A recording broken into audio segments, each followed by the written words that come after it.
tax-free cash. Text PRIZE to 63232. Text costs £2 plus one standard network rate message. Or post your name and number to GB05, PO Box 8690, Derby DE1 9TT. UK only. Entrance must be 18 or over. Lines close at 5 p.m. on the 31st of May. Full terms and privacy notice at gbnews.com/win. Please check the closing time if listening or watching on demand. Good luck. Are the newspapers getting you down? My wife didn't divorce me that month. Struggling to separate the wheat from the chaff? I know that it's a bit of a circus at the best of times. Well, don't worry, Headliners has got you covered. We'll take the burden of reading the day's news, and if we get depressed, who cares? It's an occupational hazard, frankly. That's Headliners on GB News from 11 p.m. till midnight, and the following morning, 5 till 6 a.m. on GB News, the comedy channel. Nah, just kidding. Britain's news channel. I'm Patrick Christie's. Every weeknight from 9, I bring you 2 hours of unmissable, explosive debate and headline-grabbing interviews. What impact has that had? We got death threats and the bomb threat and so on. Our job is to do what's in the best interest of our country. You made my argument for me. My guests and I tackle the issues that really matter, with a sharp take on every story. I'm hearing it up and down the country. That was a beginning, not an end. Patrick Christie's tonight from 9 p.m. only on GB News, Britain's news channel. In the GB newsroom, we bring you the news as it happens. With our team of dedicated journalists across the UK, GB News brings you accurate reporting of the day's topical agenda. When the news breaks, wherever and whenever it's happening, we'll be there. This is GB News. The People's Channel, Britain's news channel.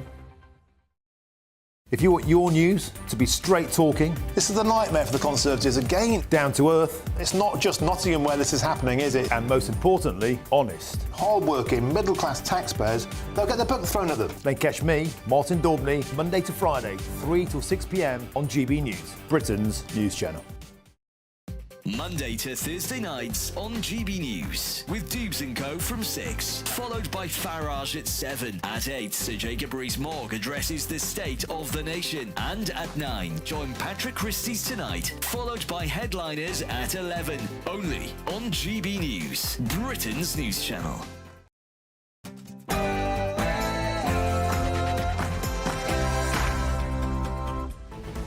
Good afternoon, Britain. It's 12 o'clock on Tuesday, the 7th of May. More than 21,000 asylum seekers have gone missing in Britain over the past 5 years. That's according to figures obtained from the Home Office. Question is, where are they? Meanwhile, the EU is now looking to copy Britain by signing Rwanda-style deals with other African countries.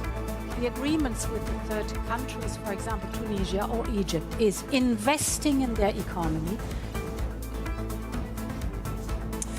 And as the bombs rain down on Rafah, there's growing tensions here in Britain as protesters stage campus sit-ins and tent cities spring up across universities.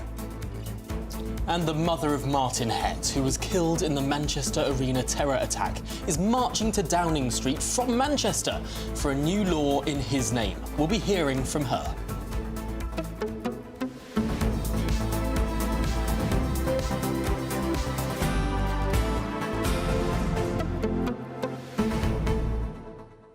Now, this weekend, it's the Eurovision Song Contest. Oh, I think I missed that on my calendar. Did you? Actually, I suppose all the semi-finals are all this week. But it's come into the attention of many people that our candidate, I suppose, our act this year, has perhaps not been the most positive about Britain in the past. No, and you would have thought if you were representing your country at such an event that lots of people enjoy, that you would be patriotic, but perhaps not. Ollie Alexander, he says he has an ambivalent relationship with the Union flag, as it can be divisive and nationalistic. Now he says, and I think this sounds a tad arrogant, that he is going to reclaim the flag when, of course, he will be draped in it, because that's the done thing at Eurovision. So he thinks that he can reclaim it and make it a nice thing as opposed to an evil fascist thing? Clearly. Do you remember it was 2007 when the Brits had Flying the Flag as our song, all dressed as air stewards and air stewardesses? The good old days. I think it got 0 au point. But clearly, Ollie Alexander thinks that particular rendition where we were flying the flag was nasty and xenophobic. Well, anyway, as they marched down with their little trolleys and puns about what you get on an aeroplane. Yes, so 2 questions. Firstly, are you going to watch Eurovision?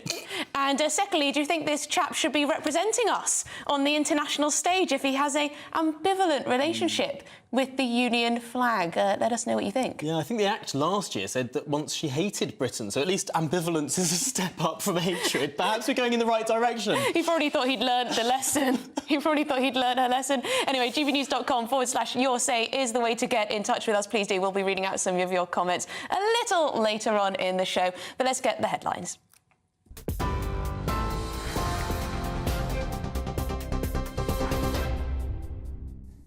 Good afternoon. It's 2 minutes past 12. I'm Sophia Wensler in the GB newsroom. The Shadow Chancellor says Britain's economy is in a worse state than many people think. In a speech in London a short time ago, Rachel Reeves said the Conservative government isn't being honest with voters. The Conservatives are gaslighting the British public. They say we've turned a corner and they ask people to stick with the Conservative Party. But it is those very Conservatives who are set to leave the average household £870 worse off through stealth taxes and increases in council tax. The Prime Minister claims that he is delivering for the country. But the British people did not order what this Prime Minister is delivering. Talks are resuming in Cairo after Israel rejected a ceasefire proposal that was accepted by the Hamas terror group. Israel's Prime Minister says the terms of the agreement are far from meeting its core demands. But Benjamin Netanyahu said a delegation will be in Egypt today to continue the talks. It comes after a night of airstrikes, with the Israeli military now in control of the Rafah border crossing between Gaza and Egypt. Former chairman of the Defence Select Committee, Tobias Ellwood, told GB News that blocking the flow of aid would have devastating consequences. The idea that Prime Minister Netanyahu, and I specifically named him because I don't believe many people, as many people in Israel, are supportive of this, now wants to close down the Rafah crossing along with the Erez crossing in the north and then Karim Shalom as well. It means that more and more people will face famine. The humanitarian aid is not getting in. So this is compounding the matters. Charging into Rafah with those tanks is as bad as charging into Gaza in the first place. There's an absence of strategy as to where Prime Minister Netanyahu wants to go with this. And we saw things escalate very quickly with Iran, and that could easily happen again. In other news, children in Scotland who question their gender are being referred to identity clinics because doctors are fearful of what's been described as a toxic debate. Dr Hilary Cass was speaking at the Scottish Parliament's Health Committee this morning after her study into gender services in England. She said there was fearfulness among doctors who don't know how to treat the gender issues that some children are facing. Dr Cass told the committee that the toxic nature of the gender debate means medical professionals are afraid of doing or saying the wrong thing, leaving many young people with inadequate care. China is suspected of carrying out a massive hacking attack on Britain's Ministry of Defence. Defence Secretary Grant Shapps is updating MPs on the cyber attack today, in which an armed force database was targeted. It means bank details and some addresses of serving personnel and veterans may have been compromised. Cabinet Minister Mel Stride says the government took immediate action after discovering the breach. This is a third-party data set that appears to have been compromised. That has been shut down immediately by the Ministry of Defence in terms of external access to it. It may be that Grant Shapps has more to say later on this, whether this is China or another state actor as well. So we do take this very seriously, but at the end of the day also, they are a very important economic partner, and we have global challenges like climate change that we need to engage with China in order to address. A man who was arrested in Preston on Sunday has been charged with organising small boat crossings in the Channel. Iranian national Amanj Hassanzadeh, who's 34, is expected to appear before Preston magistrates later today. He was questioned by the National Crime Agency and charged with 2 counts of facilitating illegal immigration. It's in relation to 2 crossings made from France to the UK in November and December last year. And things are getting musical in Malmo today as the 68th edition of Eurovision gets underway. Britain's Ollie Alexander will be among those vying for the top prize, but he admits victory could be a long shot, with odds favouring Croatia, Switzerland and Ukraine.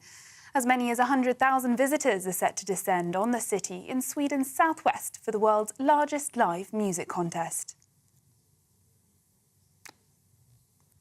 And for the latest stories, sign up to GB News Alerts by scanning the QR code on your screen or go to gbnews.com/alerts. Now it's back to Tom and Emily.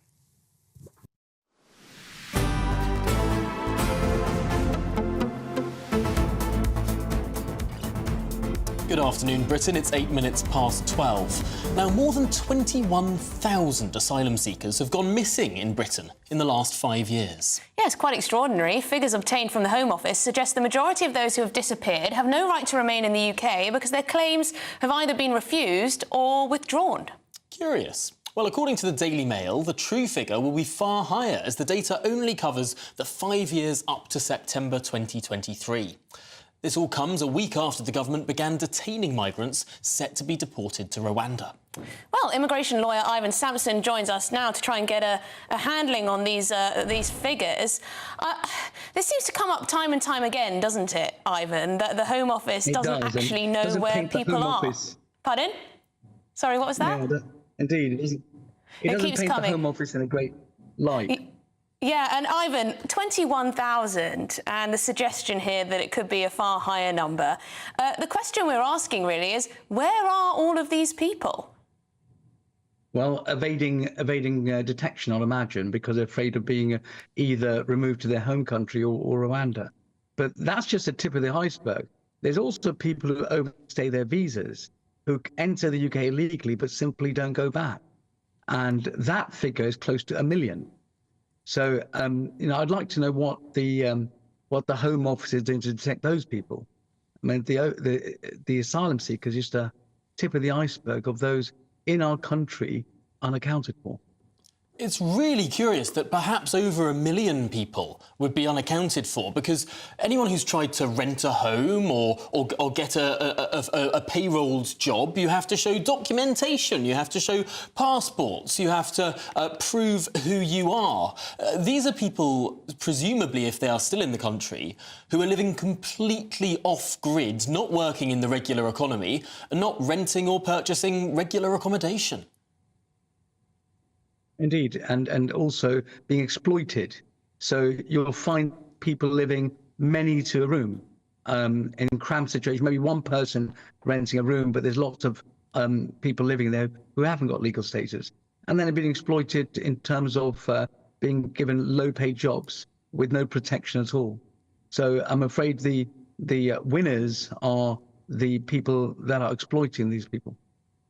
Yes, I'm sure you're right, particularly in the gig economy. I know that some of those companies have been questioned about this recently, over whether they are inadvertently, perhaps, hiring people who don't have a right to be in this country, don't have a visa, perhaps are failed asylum seekers and whatnot. So that's a huge issue. But this can't just be Britain. This must be going on across the world, that you have hundreds of thousands, if not millions of people living in countries where the government and its institutions have absolutely no idea that they are. And what kind of risk does that pose potentially? Indeed, I mean, it poses a massive risk. Look, we cannot have people illegally entering the country for economic reasons. It's unacceptable. It is not safe for our citizens. It's not a safe control of our borders. And also the whole system of visa entry needs to be looked at. And it's not just small employers. Look, I advised a very large, one of the major construction companies in this country, house builders, who had 40 illegal workers on one of their sites. So it's not just small companies or individuals employing these illegal migrants, or in fact, many of them are visitors, just overstayed. It's also larger companies get foiled. But this was something that they were trying to crack down on, isn't it? This is something that the government has talked about, how they're going to crack down on landlords, rogue landlords, that are renting out their properties to illegal migrants, and also companies that are doing. But I guess this is a slow process, and it's difficult for the Home Office or whoever to get a grip of. We need a reset. I really do believe that. We may need an amnesty. You know, one people will argue against that. But people have been Ivan, that's going to anger a lot of people, the talk of an amnesty. No. Let me hear you. People who've been here, say, 20 years, who are almost at 20 years, can apply under the rules anyway. So I think we had an amnesty before. It was very successful back in 2004. But what we could do is have a census. Maybe it's time for a census to really get a count of who's in our country. Ivan, we had a census in 2021. That was relatively recent. I want to put to you, though, that the great free market economist Milton Friedman once said the best form of migration is illegal migration. And he was wrong. Because, in his view, if you are a legal migrant, well, you can claim all sorts of welfare. Minimum wage legislation applies to you. All of the sort of trappings of the welfare state that were built up are placed on people like that. Whereas if people come illegally to a country, they can work below the minimum wage, they don't take a single penny of taxpayers' money, and it gets around all of these sort of stuttering regulations we've placed on our economy. Yes, in theory, perhaps. Well, look, I'm going to Dubai tomorrow, and I work about 1 week in Dubai every month. And it's a very successful economy built on migration. 90% of people living in Dubai are migrant. Only 10% are locals. And the way it works is you can come, you can work, but you won't get an Emirati passport. So where there's shortage of workers, they allow them to come. And I've argued for some sort of a similar system. Why should every migrant be entitled to a British passport? We give away our passports way too easily. In fact, you only have to live here for 5 years and you're entitled to a British passport. Well, I agree with you on that. I agree with you on that. Not so much on the amnesty. I think that would be problematic, and it would be what's the word? It would be enticing. It would be enticing, yes, but it would be rewarding bad behaviour in my book. But Ivan, really great to speak to you. Ivan Sampson, immigration lawyer. Always good to get your view on that. Words, come back to me. I think Milton Friedman was clearly being a bit tongue-in-cheek when he was talking about that. But there is something to it in that, would our economy work so well? Would politicians have been able to get away with ever higher wage floors, minimum wages, huge sort of handouts, free accommodation, all sorts of benefits, if there wasn't a sizable chunk of people who simply couldn't take them?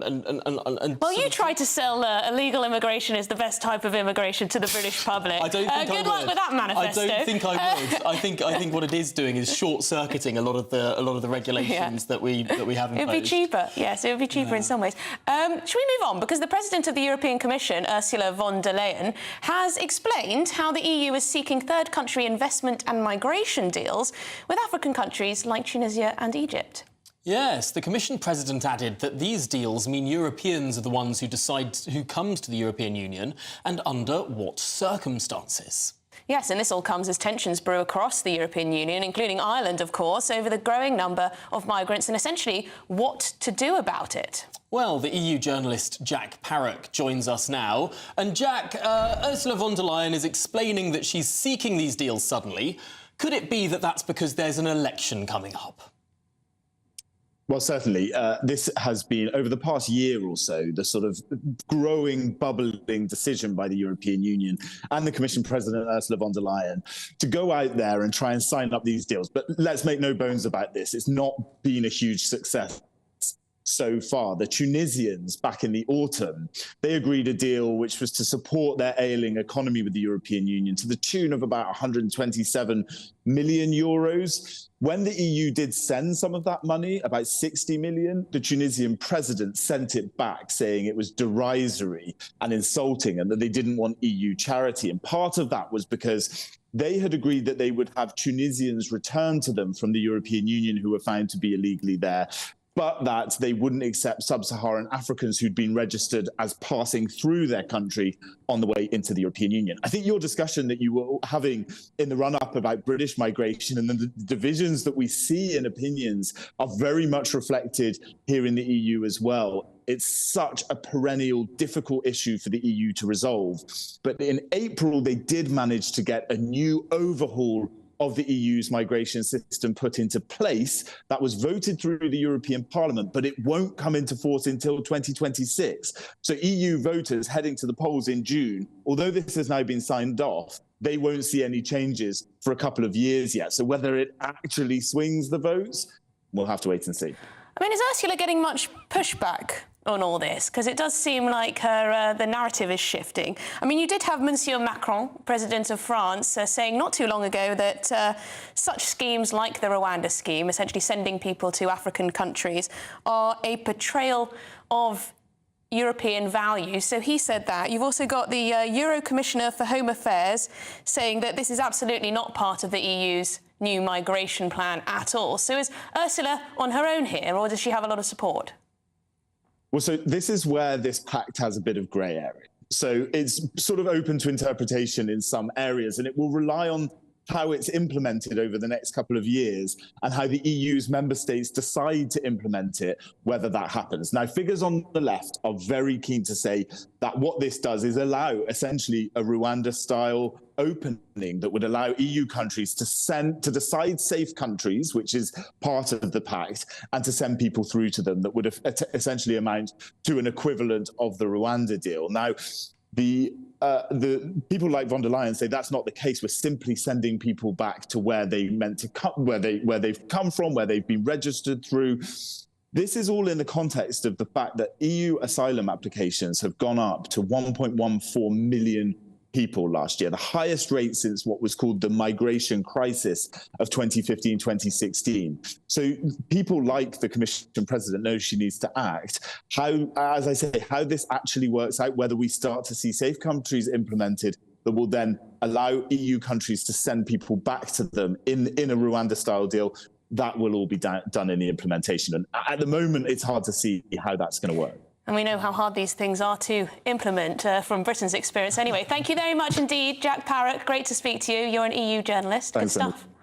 Yes, very complicated. Very complicated, and I wonder how much of this is to do with all of these polls suggesting that parties, not just of the centre-right, but of the far-right in many cases, are surging in the European absolutely, elections. it does, yeah. She's sort of trying to put off that flank, but 1.14 million asylum applicants just last year to the European Union. I mean, that's clearly not sustainable. That's clearly not sustainable. But shall we move on? Because the Defence Secretary, Grant Shapps, is going to update MPs a little later on today. And this is all on a cyber attack on a database containing details of armed forces personnel. And this comes amid reports China was behind the hack. Well, a third-party payroll system was hacked, potentially compromising the bank details of all serving personnel and some veterans, as well as a small number of addresses which may have also been accessed. Now, a spokesman for the Chinese embassy in the UK says the so-called cyber attacks by China against the UK are completely fabricated and malicious slanders. We strongly oppose such accusations. China has always firmly fought all forms of cyber attacks according to the law. So, yes, that is what the Chinese embassy has to say, slapping down what our government is saying. Yes, of course, China has never, ever cyber-attacked anyone, never hacked a thing. No, of course, never, of course. never. Let's cross over to the Ministry of Defence and speak with GB News political correspondent Olivia Utley. Olivia, I suppose China is denying this. What's the government saying? The Chinese are denying this. The government seems pretty clear that China is responsible for this hack. As far as the severity of the incident goes, it looks as though it seems pretty clear that sensitive information, sort of state secrets, etc., on Military of Defence actual network hasn't been accessed. What's been accessed is third-party data about military personnel, including in some cases their bank details and home addresses. Now, that is in itself a pretty serious serious security breach, and it raises all sorts of questions. One question, which we hope to hear more from Grant Shapps this afternoon, is how will other countries in Europe and in the US, for example, feel about sharing information with the UK when it's clear that our security systems can be breached so apparently easily? Another question for specifically Rishi Sunak is how does he deal with China from this point onwards? So far, the Prime Minister has been pretty dovish about China. In the 2022 leadership race with Liz Truss, Truss said time and again that she would designate China as a threat to the UK. Rishi Sunak has always said that he won't designate China as a threat. He calls China a challenge, rather euphemistically, but he says that it's very important to work with China, both for the sake of the UK economy and for issues such as climate change. Will that position change today? We're not really expecting it to. We expect Grant Shapps to fudge a little bit this afternoon in the House of Commons. But how will that go down with the hawkish China MPs, people like Ian Duncan Smith? It'll be really interesting to find out because, as we know, Rishi Sunak's position is pretty precarious at the moment. He can't afford to be angering his backbenchers.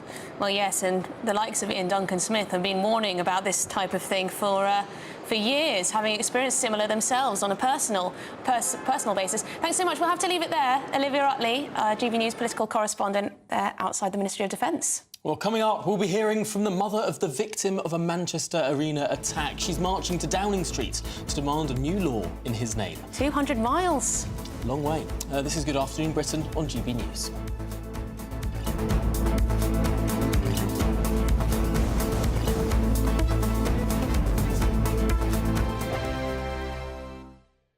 This is GB News, Britain's news channel.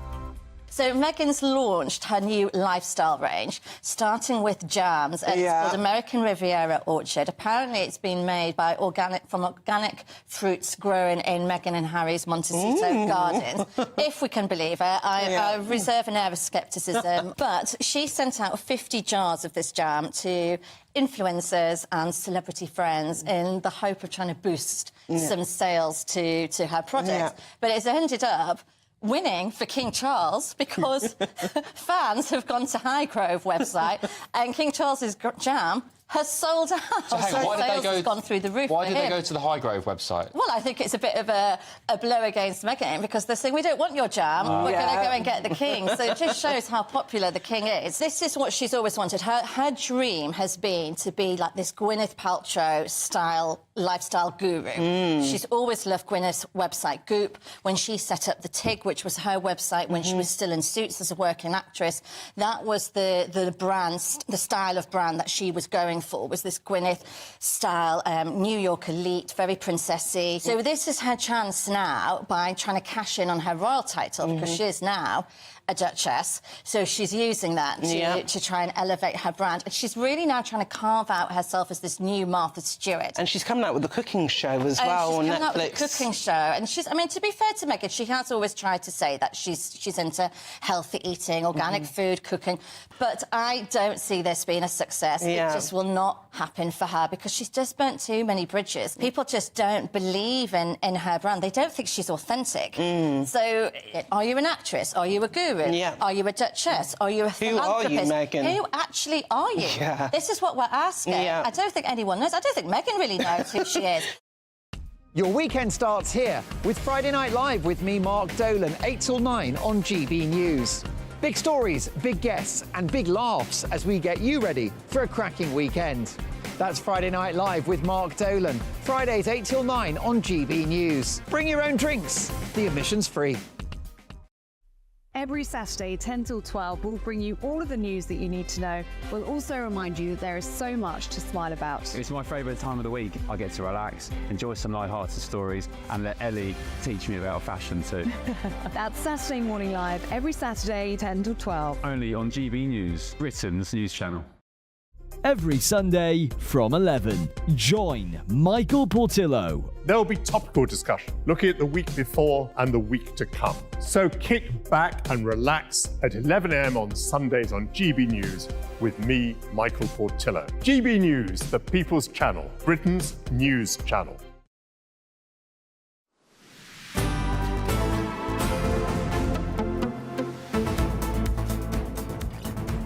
Good Good afternoon, Britain. It's 26 minutes past 12. Now, the mother of one of the Manchester Arena bombing victims will walk 200 miles to Downing Street today to demand a new law. Yes, Martin's Law. It's named after 29-year-old Martin Hett, who was one of the 22 people who were killed in the attack in Manchester in 2017. It would require venues and local authorities in the UK to have training requirements and preventative plans against terror attacks. Well, our North West of England reporter, Sophie Reaper, is here and she brings us her story. On the 22nd of May 2017, 22 people went to a concert at Manchester Arena but never returned home. One of those people was Martin Hett, murdered by suicide bomber Salman Abedi. It's 7 years nearly and I still can't go to bed before about 11ish because I feel so ashamed and guilty as a mum because I was fast asleep in bed when he died and I can't reconcile that. I've got a Martin-shaped hole in my soul somewhere and that'll always be there. After the attack, the Manchester Arena inquiry found serious failings in security on the night, which could have prevented it from happening. As a result, for the past 5 years, Fegan has worked tirelessly to try and improve security at UK venues. About 18 months after Martin died, we went to a theatre in Manchester and there was absolutely no security and that completely floored me. Then I looked into it and realised there's no legislation for security at all. And I wanted to change that. I just want venues and places, public places, to have a legal obligation to put security on and keep people safe. This morning, Fegan will begin a walk from the spot where her son died all the way to Downing Street. They'll arrive on the 7th anniversary of the attack, and until then, she wants as many people to get involved as possible. People can join us on the walk at different stages and help us make the point, and I believe in people power because really the government may stall the decision to get the legislation over the line, but the general public deserve to be safe and want to be kept safe. Sophie Reaper, GB News. Well, let's cross to Manchester now. Our North West of England reporter, Sophie Reaper, is there. Sophie, this is a mammoth walk. Good afternoon to... It is indeed, Tom. You're joining me here in the Glade of Light Memorial for the 22 victims of the Manchester Arena attack. If we just take a quick walk, you'll be able to see each of the 22 victims has their own individual spot where their name is marked, where family members, loved ones, members of the public even can come to remember them. Now, the reason we're here today, as you say, is because Fegan Murray, the mother of Martin Hett, one of the 22, has begun, as you say, this mammoth walk. She began it this morning from the arena.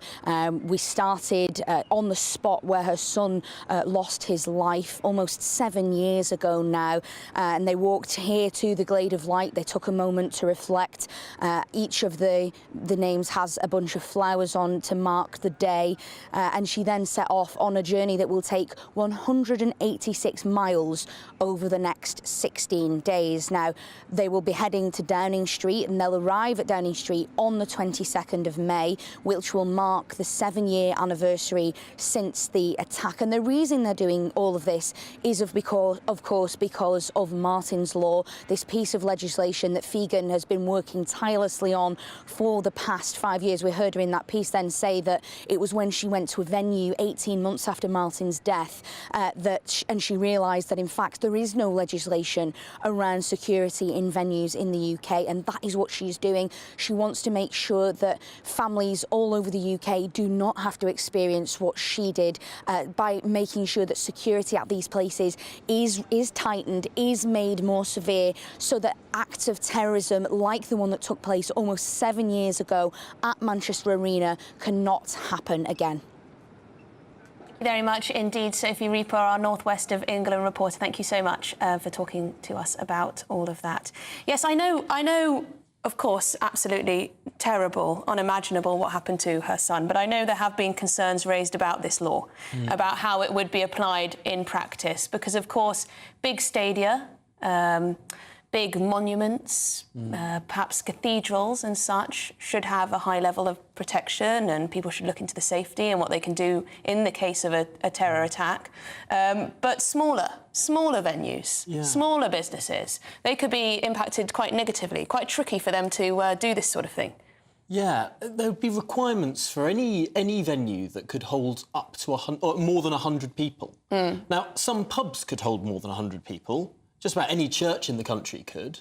I mean, how many venues are going to have to get some consultant in to draw up some terror attack plan that, let's be honest, will anyone who works at that venue actually study it, learn it by rote? They'll have to register it with the local council. I mean, is this genuinely going to help people? Or is it just another imposition on businesses and venues that actually, at the end of the day, is more paperwork that won't save any lives? I worry that it's that. I think there's a caveat, though. I think there is a caveat in the legislation that proposed measures would be proportional to the size of the venue. So no, if you're a pub, you won't be expected to have the same terror safety plan as, you know, a massive arena. Why should a pub have a plan about a terror attack? Well, perhaps that's the state we're in. Maybe they do need to have their own way of going over it. Why register that with the government? Why have to bring in external consultants? This is going to cost money for hard-strapped businesses. I think it's a bad idea, and I know it's controversial to say that because it's a terribly sad situation, and 22 people lost their lives at Manchester Arena, and I just don't think that this would have saved their lives. No, but it's important to debate these things. You don't just accept laws because of the horrific circumstances in which they've been written. Let us know what you think. gbnews.com/your say. But coming up, are the student protests over Gaza a turning point or a waste of time? There is some quite shocking footage from some of our university campuses. One man with an Israeli flag had it ripped out of his hands by pro-Palestine protests. And I mean, we've seen what's going on in America. Is it coming here? It's Good Afternoon Britain. We're on GB News, Britain's news channel.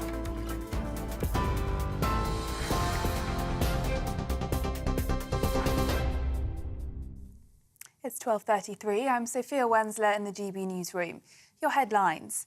The Shadow Chancellor says Britain's economy is in a worse state than many people think. In a speech in London earlier, Rachel Reeves said the Conservative government isn't being honest with voters. The Conservatives are gaslighting the British public. They say we've turned a corner, and they ask people to stick with the Conservative Party. But it is those very Conservatives who are set to leave the average household £870 worse off through stealth taxes and increases in council tax. The Prime Minister claims that he is delivering for the country. But the British people did not order what this Prime Minister is delivering. House prices have largely plateaued for the first part of the year. That's according to a new report from Halifax. The price of an average British home rose by 0.1% in April after falling by 0.9% in March. The lender says the data reflects a housing market finding its feet in an era of higher interest rates. Children in Scotland who question their gender are being referred to identity clinics because doctors are fearful of what's being described as a toxic debate. Dr. Hilary Cass was speaking at the Scottish Parliament's Health Committee this morning after her study into gender services in England. She said medical professionals were often fearful of saying the wrong thing, which is leaving many young people with inadequate care. And talks are resuming in Cairo after Israel rejected a ceasefire proposal that was accepted by the Hamas terror group. Israel's Prime Minister says the terms of the agreement are far from meeting its core demands, but Benjamin Netanyahu said a delegation will be in Egypt today to continue the talks. It comes after a night of airstrikes, with the Israeli military now in control of the Rafah border crossing between Gaza and Egypt. And for the latest stories, sign up to GB News Alerts by scanning the QR code on your screen or go to gbnews.com/alerts.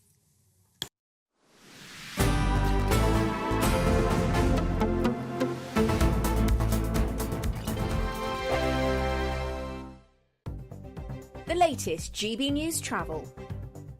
In both directions, the M1 has a lane closure to emergency repairs between Chesterfield and Mansfield at 29 through to Sheffield South at junction 30. Traffic is coping well.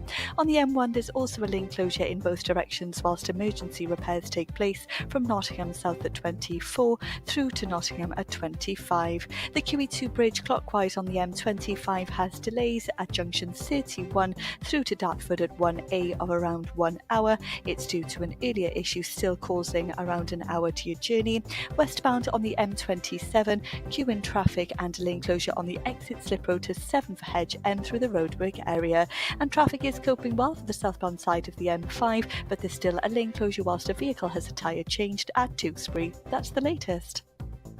You can stay up to date throughout the day by visiting our website, gbnews.com. Nana Queer, weekends from 3 p.m. J.K. Rowling has accused politicians of snuggling up to trans campaigners.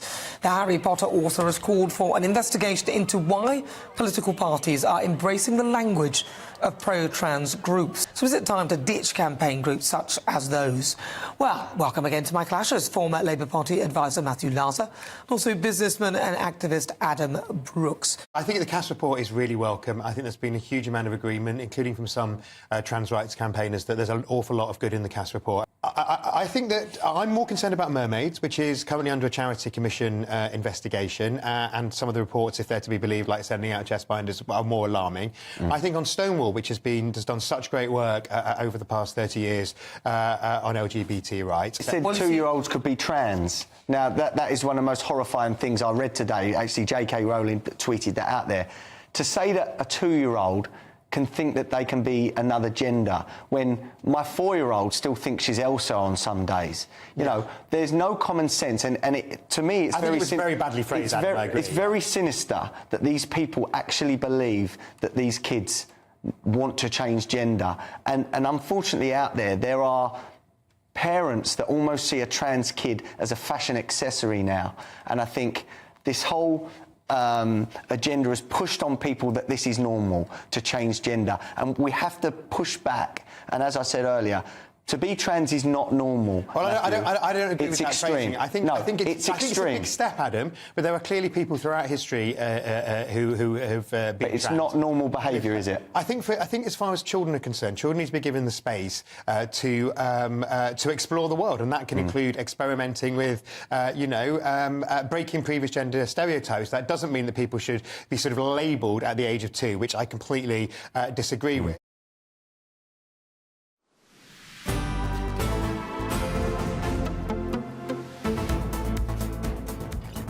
Well, welcome back. This is Good Afternoon Britain on GB News. Lots of you have been getting in touch about what we've been talking about.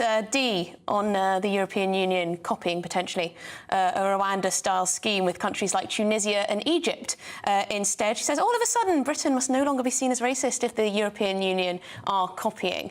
Yes, lots of European leaders have been pretty damning about the Rwanda-style scheme. Monsieur Macron, of course, saying that it goes against European values, such schemes. But now the European Union's doing exactly the same thing. You couldn't make it up. Mark from Sheffield has said that when we're talking about an obligation on venues, we're talking about stadiums, not small gatherings. Well, Mark, the legislation being proposed says any venue that can seat 100 people or more.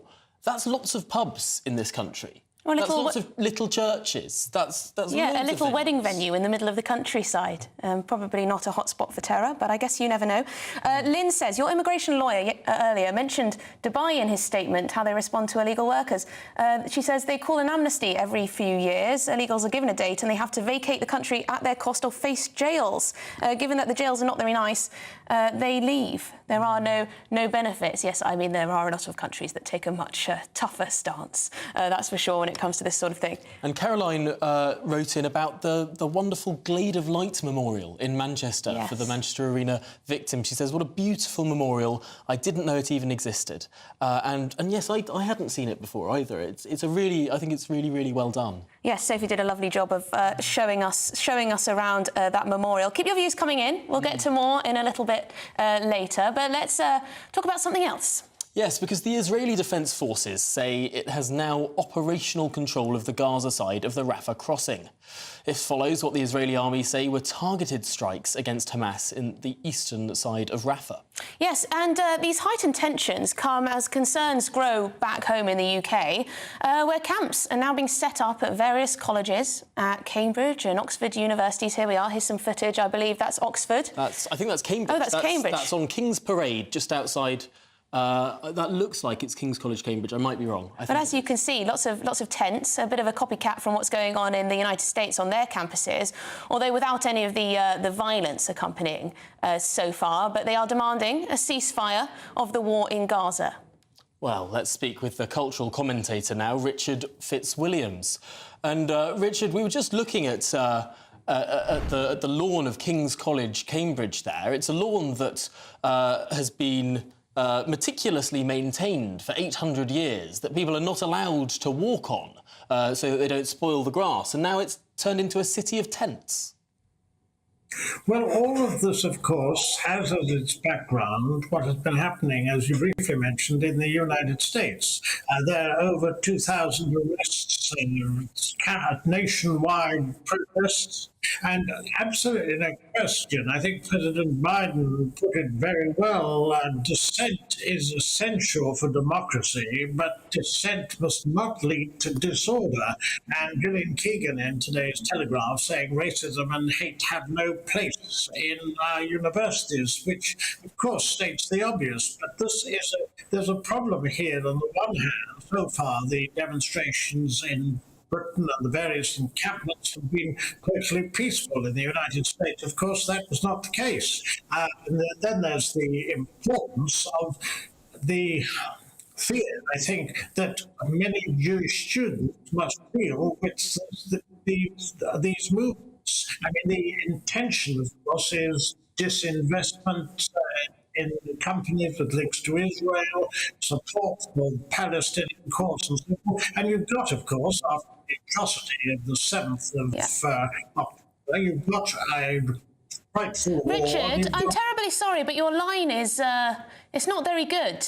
Hopefully we can try and get you back a little bit more clear, because I want to hear what you've got to say, and I'm not sure everyone at home can actually hear what he was saying there. The audio is cutting in and out a little bit, but I think we got the gist, which is, of course, this is a very unusual cultural import. Of course, students have always protested. I mean, this goes back to time immemorial that students will protest for and against things all the time. It's the way in which they're doing it that seems pretty peculiar. The encampments, yes. Well, it actually may be genuinely, literally, an import to this country. I'm reading here that one of the dozens of students who were taking part in these protests at Oxford and Cambridge is someone who's an activist who heckled Nancy Pelosi and another student welfare officer who liked social media posts celebrating Hamas. And I've heard there are quite a lot of American students as well taking part in these types of demonstrations in Oxford. And I'm not saying all of them are. I'm sure there are lots of British students, and I'm sure there are other activists who have nothing to do with the university joining in to make their voice heard. But it's quite interesting that it actually may be literally an import from the United States. Yes. But reading also from some of the Jewish groups, particularly one in Oxford, saying that for a lot of the students, fearful of walking around with the kippah on their head that shows that they're demonstrably Jewish, and also just a feeling of intimidation and feeling tense at university, which certainly is not what you want. But what are the universities to do? At the moment, they seem to be saying, by and large, protest must go ahead. They have every right to protest. But I guess when it goes towards criminal damage and when Jewish students are saying, hang on, we're feeling rather intimidated, where do you draw the line, Tom? Where do you draw the line? Big question. But coming up, are Gen Z socially inept? Phone habits seem to suggest so, but let's dive into that after this. This is Good Afternoon Britain on GB News.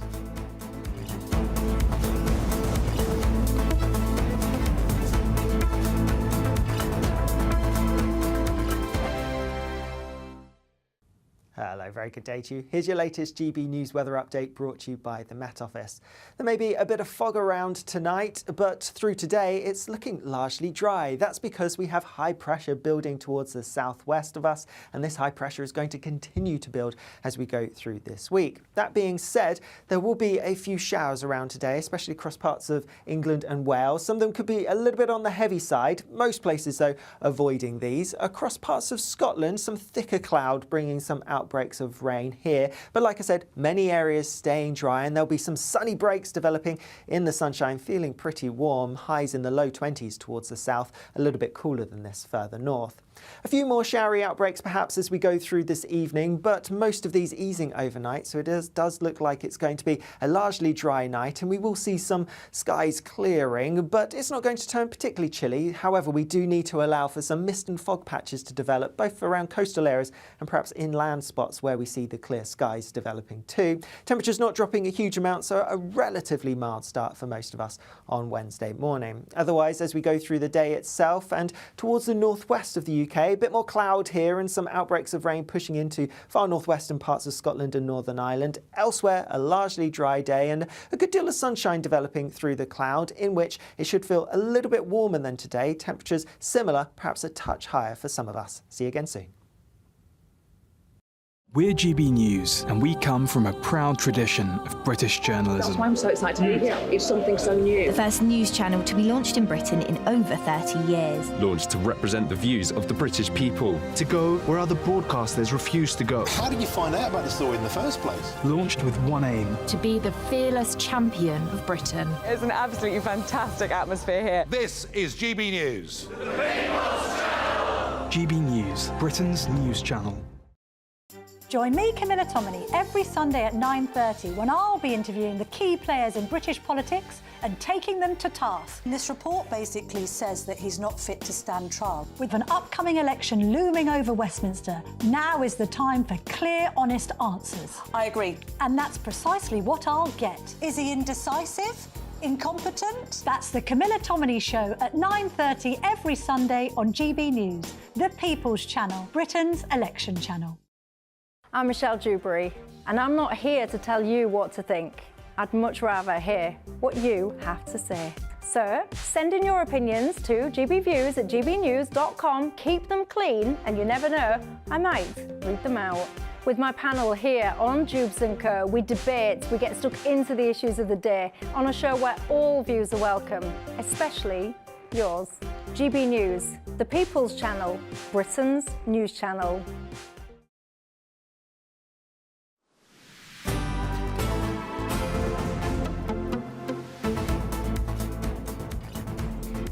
Teenagers always seem to be glued to their phone screens. But if you want them to put their phones down for a minute, maybe you should try calling. That's if they answer. Yes, a new survey has found that a quarter of people aged 18 to 34 have never answered their phone. Never answered their phone for a phone call. But what's the reason? Well, they simply ignore phone calls. What are they scared of? It's a phenomenon amongst millennials, younger millennials, and Gen Z. I mean, what hope do they have in their workplace or just life in general if they can't even pick up the phone? Well, joining us now is psychologist and social commentator Pam Spur. Pam, thank you so much for joining us. This is pretty shocking, isn't it? Why aren't Gen Zers, in Tom's case, Gen Zers, why are they having such trouble picking up the phone? Well, you say it's shocking, Emily, but quite frankly, I'm not shocked at all, because the foundations for human communication are set in infancy. And Gen Z is the first generation whose parents were immersed in online behavior, communication, emails, websites, shopping, messaging.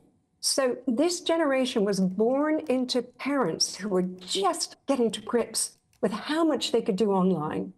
And so I do not find, you learn from those foundations. And little toddlers of the Gen Z generation would see their parents' messaging, and so they continued it and evolved it and took it further.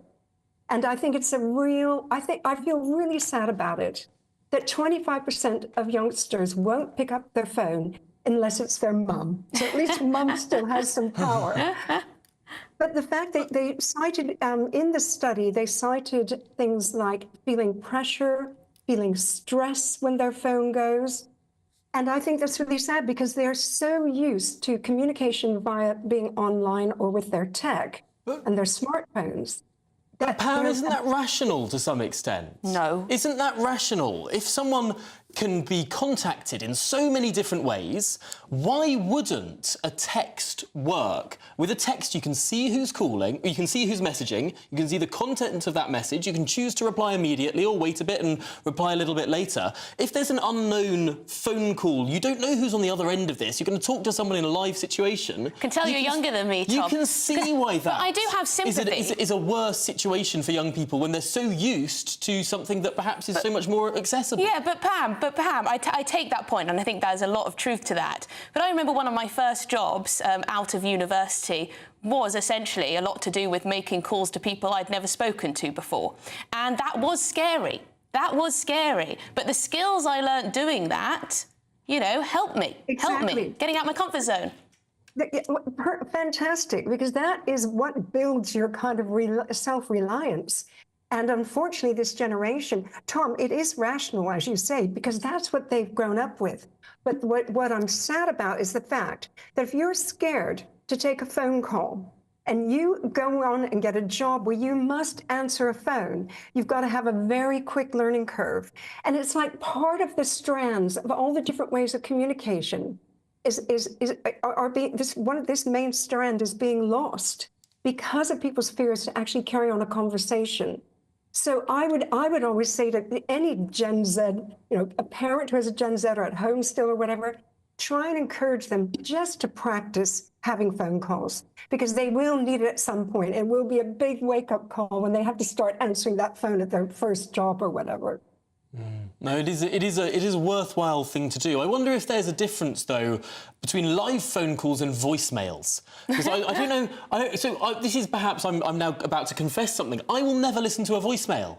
If you have a message to leave me, send me a text. I'm not going to phone up a number to then listen through. I don't have the time to listen through minutes of automated. I mean, it just seems like it's an anachronistic technology. But you talk to your phone, don't you? And then it writes the text. Yes. You dictate your text. I do that. I dictate and talk about the errors. But no, Tom, the thing is, 37% of your generation prefer a voice note, because they can hear the tone and they know what the meaning is, because sometimes in messaging, of course, we lose the meaning. Something might come across as angry when it's not. But if you actually listen to the voice note, you can get the tone of someone, what they're communicating. Oh, I'll listen to a voice note, just not a voicemail, if you see the difference. Voicemails are more complicated to pick up off your mobile. Voice notes on something like WhatsApp are so easy to listen to. Yeah. Thank you so much, Pam. Really great to speak to you about this. Pam Spur, a psychologist and social commentator. This is catastrophic for our society, I think. If young people can't pick up the phone, make a phone call, receive a phone call without being too scared, then it puts them in a stressful situation. How does that bode well for the future of our country? We have a generation, this is catastrophic. Emily, we have a generation who have been told as they're growing up, don't talk to strangers. No, don't it's not talk that. to strangers. It's not that, because I imagine they're too scared to pick up the phone to their grandma. Isn't this the safetyism culture that we've developed? Yeah, it's terrible. It's if anything, it's a very privacy-focused generation who've been told, don't talk to strangers online. They made me pick up the phone. Why talk to strangers on the phone but not strangers online? That's mixed messaging, isn't it? You can see how kids are confused. I don't know. I think parents should make their children pick up the phone, do those things that are a bit tricky, a bit scary, but you get it done with, and then you're out of your comfort zone. Coming up, is the UK under threat from China after the latest wave of hacking? What is actually going on here? This is Good Afternoon Britain. We're on GB News.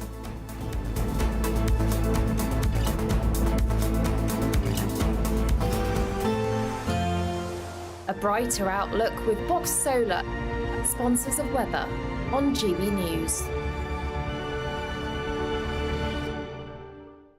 Hello again, here's your latest GB News weather from the Met Office. Whilst there will be a bit of rain, particularly across northwestern Scotland this week, for many it's looking largely dry. That's because we have high pressure currently to the southwest of us, but this is going to build and dominate the weather across the UK as we go through this week. That being said, there are a few showers around at the moment. Most of those will ease as we go through the end of the day, taking us into a pretty dry night. There will be some clear skies developing, allowing for a few mist and fog patches to develop, both drive inland where we get the clear skies and also around some more coastal parts too. But temperatures aren't going to drop a huge amount, most places staying in low double figures or perhaps high single figures in some areas. As we go through Wednesday itself then, a bit of rain then pushing into parts of northwestern Scotland, perhaps fringing the far northwest of Northern Ireland too. Otherwise, staying dry apart from 1 or 2 showers around, and we are going to see some decent bright sunny weather too. It may not be wall-to-wall blue skies, but most of us will see some sunshine at times. Temperatures in the sunshine are going to rise quite nicely, many places getting into the high teens or even low 20s Celsius. As we look ahead to Thursday, and it's a similar day, perhaps a little bit more rain across more central northern parts of Scotland, but elsewhere across England, Wales and Northern Ireland, plenty of fine, bright weather to be had and still some warm sunshine. More warm sunshine to come as we go through Friday and into the weekend. By Saturday, temperatures likely to be in the low to mid-20s. See you later. That warm feeling inside from Boxed Boilers, sponsors of weather on GB News.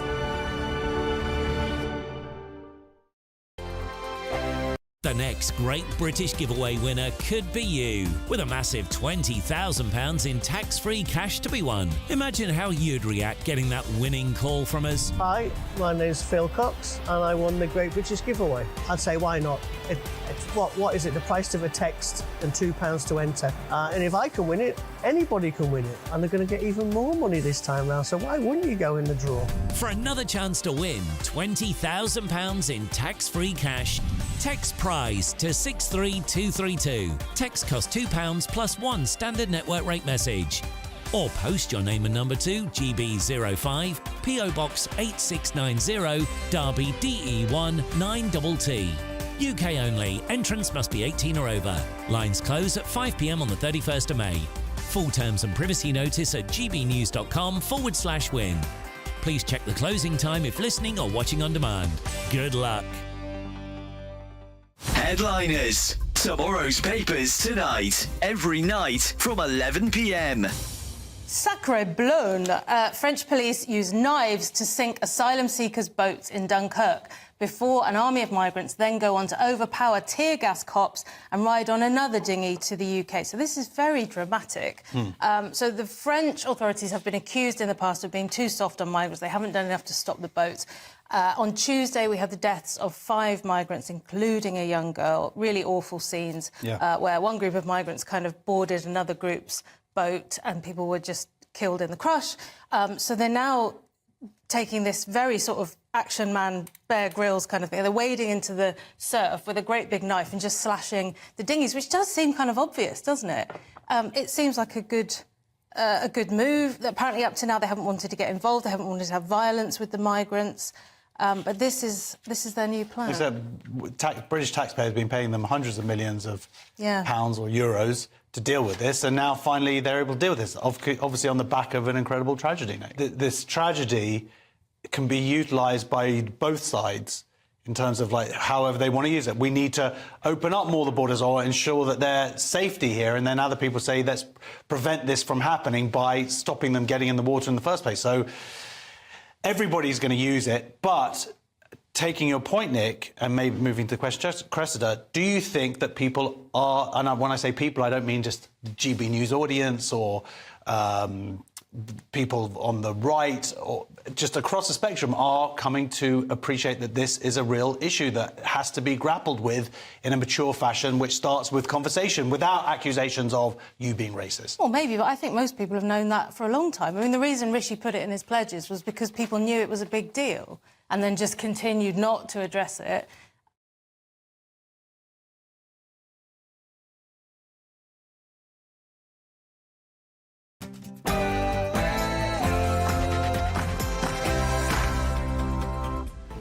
Well, good afternoon, Britain. It's 1 o'clock on Tuesday, the 7th of May.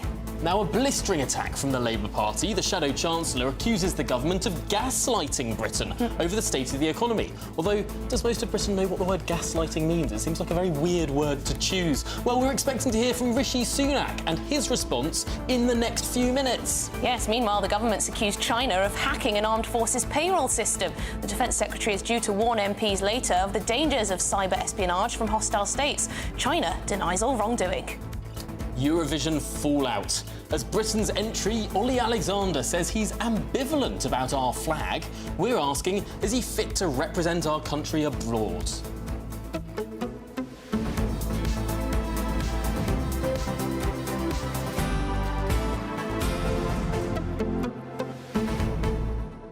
Lots of debate in the inbox about whether you pick up the phone. We were discussing Gen Zers, so that's the, what group is that? 1997 is the oldest? Yes. 1997 and onwards. So young people, essentially, who've grown up using phones. Although some millennials as well, because I think the research was 18 to 34. Yes. So anyone below the age of 34 is included in this group. So that goes, well, back to the year 1990. Yes, so they're scared to pick up the phone and scared to make phone calls. Liz says, I don't pick up the phone either, and I'm not a teenager. I just don't want scam calls, fed up with them. Keith says, I'm a boomer and hate answering phone calls and definitely won't answer a video call. So there you go. It's not just the young generation that can't be bothered. I think young people are more likely to answer video calls than phone calls because you can see who's calling, and I think that's a big part of it. But Adrian says, most calls are spam from London and Birmingham. They get blocked. And Mark says, privacy generation. They won't answer the phone, but when asked to send intimate pictures, that's fine. Something's not quite right there. Yes, it is strange, isn't it? We often hear about how young people are very willing to share intimate pictures, but can't pick up the phone to grandma. So there you go. Well, at least it's that way round and they're not sending intimate pictures to grandma. And Paul says, I always expect Tom and Emily's back and forth to end with Emily hitting Tom over the head with her notebook. It hasn't happened yet. Not yet. It hasn't happened yet, Working Paul. on it, though. Working on it. Squanchy, however, says, with you there, Tom, I don't do voicemails either. Well, others are very much saying that young people are scaredy cats and should just learn how to communicate. But yes, lots of you saying you are inundated with scam calls, so you just don't bother, which is very true too. Keep your views coming in, gbnews.com. As we just said, we've got loads coming up this hour for you. gbnews.com/your say is the way to get in touch. It's your headlines.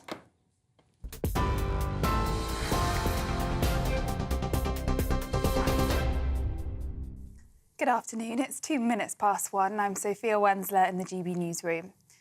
The Shadow Chancellor says Britain's economy is in a worse state than many people think. In a speech in London a short time ago, Rachel Reeves said the Conservative government isn't being honest with voters. The Conservatives are gaslighting the British public. They say we've turned a corner and they ask people to stick with the Conservative Party. But it is those very Conservatives who are set to leave the average household £870 worse off through stealth taxes and increases in council tax. The Prime Minister claims that he is delivering for the country. But the British people did not order what this Prime Minister is delivering. House prices have largely plateaued for the first part of the year. That's according to a new report from Halifax. The price of an average British home rose by 0.1% in April after falling by 0.9% in March. The lender says the data reflects a housing market finding its feet in an era of higher interest rates. Talks are resuming in Cairo after Israel rejected a ceasefire proposal that was accepted by the Hamas terror group. Israel's Prime Minister says the terms of the agreement are far from meeting its core demands, but Benjamin Netanyahu said a delegation will be in Egypt today to continue the talks. It comes after a night of airstrikes, with the Israeli military now in control of the Rafah border crossing between Gaza and Egypt.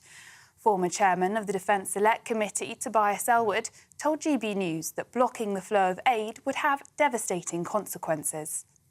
The idea that Prime Minister Netanyahu, and I specifically named him because I don't believe many people, as many people in Israel, are supportive of this, now wants to close down the Rafah crossing along with the Erez crossing in the north and then Karim Shalom as well. It means that more and more people will face famine. The humanitarian aid is not getting in. So this is compounding the matters. Charging into Rafah with those tanks is as bad as charging into Gaza in the first place. There's an absence of strategy as to where Prime Minister Netanyahu wants to go with this. And we saw things escalate very quickly with Iran, and that could easily happen again. Now, Downing Street has declined to attribute a reported cyber attack on the Ministry of Defence to a specific state or actor. That's despite earlier reports suggesting China was the prime suspect after a massive hacking attack compromised bank details and some addresses of serving defence personnel and veterans. Cabinet Minister Mel Stride says the government took immediate action after discovering the breach. This is a third-party data set that appears to have been compromised. That has been shut down immediately by the Ministry of Defence in terms of external access to it. It may be that Grant Shapps has more to say later on this, whether this is China or another state actor as well. So we do take this very seriously, but at the end of the day also, they are a very important economic partner, and we have global challenges like climate change that we need to engage with China in order to address. In other news, children in Scotland who question their gender are being referred to identity clinics because doctors are fearful of what's being described as a toxic debate. Dr Hilary Cass was speaking at the Scottish Parliament's Health Committee this morning after her study into gender services in England. She said there was fearfulness among doctors who don't know how to treat the gender issues that some children are facing. Dr Cass told the committee that the toxic nature of the gender debate means medical professionals are afraid of doing or saying the wrong thing, leaving many young people with inadequate care. Ukraine's security services say it's caught Russian agents within the State Guard service who were plotting the assassination of President Zelensky. Ukraine says Russia's FSB had planned to eliminate the president of Ukraine and other representatives at the top of the country's military and political leadership. It comes on the day the Russian president was inaugurated for a fifth term, following elections widely seen as illegitimate. And things are getting musical in Malmö today as the 68th Eurovision gets underway. Britain's Ollie Alexander will be among those vying for the top prize, but he admits victory could be a long shot, with odds favouring Croatia, Switzerland and Ukraine. As many as 100,000 visitors are set to descend on the city in Sweden's southwest for the world's largest live music contest. And for the latest story, sign up to GB News Alerts by scanning the QR code on your screen or go to gbnews.com/alerts. Now it's back to Tom and Emily.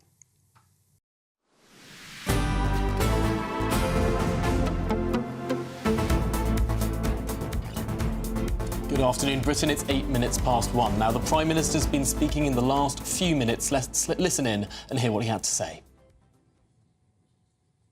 A malign actor has compromised the armed forces payment network, but I do want to reassure people that Ministry of Defence has already taken action in removing the network offline, taking it offline and making sure that people affected are supported in the right way. Now, there's a limit to what I can say about this now, but the Defence Secretary will be making a full statement to Parliament later today. Can you just explain why you're not naming China there? As I said, the Defence Secretary will be making a full statement to Parliament later today. And more generally, if you look back to our integrated review, I set out a very robust policy towards China, which means that we need to take the powers which we have done to protect ourselves against the risk that China and other countries pose to us. They are a country with fundamentally different values to ours. They're acting in a way that is more authoritarian at home, assertive abroad. That's why, for example, we blocked Chinese investment into a sensitive semiconductor company last year. Again, that's just one of the numerous actions that we've taken to protect this country. And recently I announced a historic increase in our defence spending to 2.5% of GDP, and I made the point that we are facing an axis of authoritarian states, including Russia, Iran, North Korea and China, which pose a risk to our values, our interests and indeed our country. And because of that, I've made a decision to increase our defence spending. That's the right thing to do for our country, and that's the type of leadership that you can expect from me. But the Israeli Prime Minister Benjamin Netanyahu said he says the terms of the ceasefire that Hamas have agreed to are unacceptable. Are you calling on him to take that deal? Well, I've urged all parties to continue talking, negotiating, getting around the table, which they are doing, and we need to give them the space to conclude these negotiations. We've been consistent in saying that we want to see an immediate humanitarian pause in this conflict so that we can crucially release the hostages, get them back to their families and get more aid in to Gaza. People desperately need it, and then use that pause to build a more lasting and sustainable ceasefire. That's been the efforts of all our diplomatic engagement. I've made those points to Prime Minister Netanyahu in the past and will continue to do so. Are you condemning the bombing of Eastern Rafah overnight? When it comes to the question of Rafah, again, I've been clear that we are deeply concerned about a full military incursion of Rafah, given the humanitarian consequences of that. I've made that point specifically to Prime Minister Netanyahu whenever I've spoken to him. And for our part in the UK, I hope people are proud of the fact that we are getting a huge amount of aid into the region. Obviously, lots more needs to get in, and that's been a focus of my conversations. But the UK is playing a leading role, getting aid in by land, sea and air, currently working with the US and other allies to build a port in Gaza to get aid in across the sea, as well as having done airdrops previously, but pushing all parties to get more land aid in as well. Just finally on the local elections, are you concerned about there's been talk about growing sectarianism in politics, and we've seen a number of candidates standing on a pro-Gaza ticket specifically. Are you concerned about sectarianism in British politics? Yeah, I've spoken a lot about this in the past, including from the steps of Downing Street, and I do worry that there are forces that are trying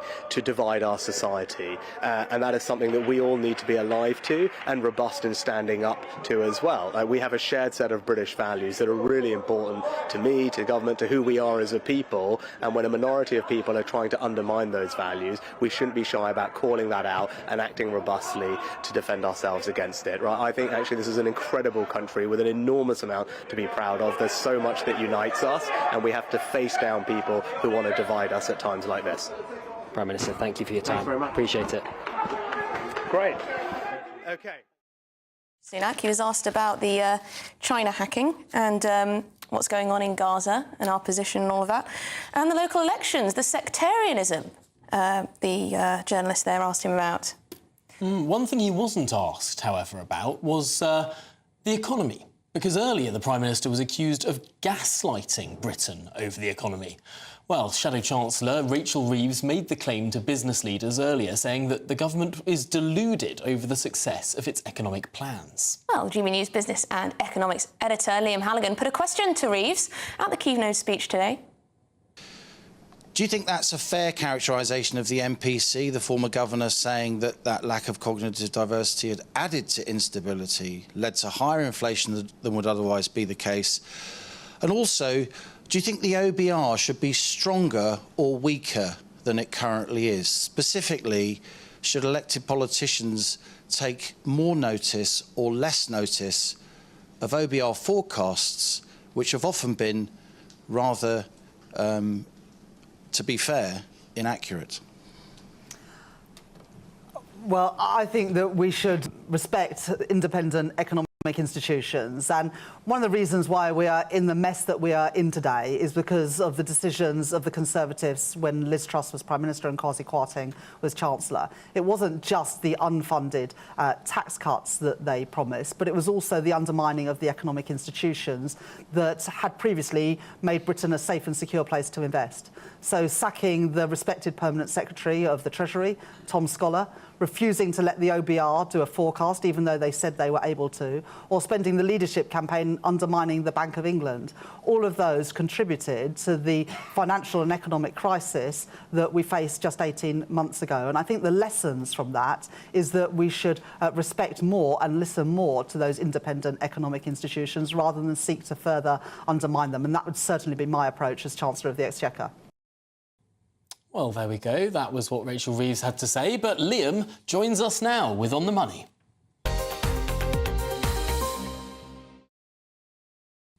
Interesting, Liam, how she sort of studiously avoided the first part of your question, the idea that the Monetary Policy Committee of the Bank of England needs greater diversity.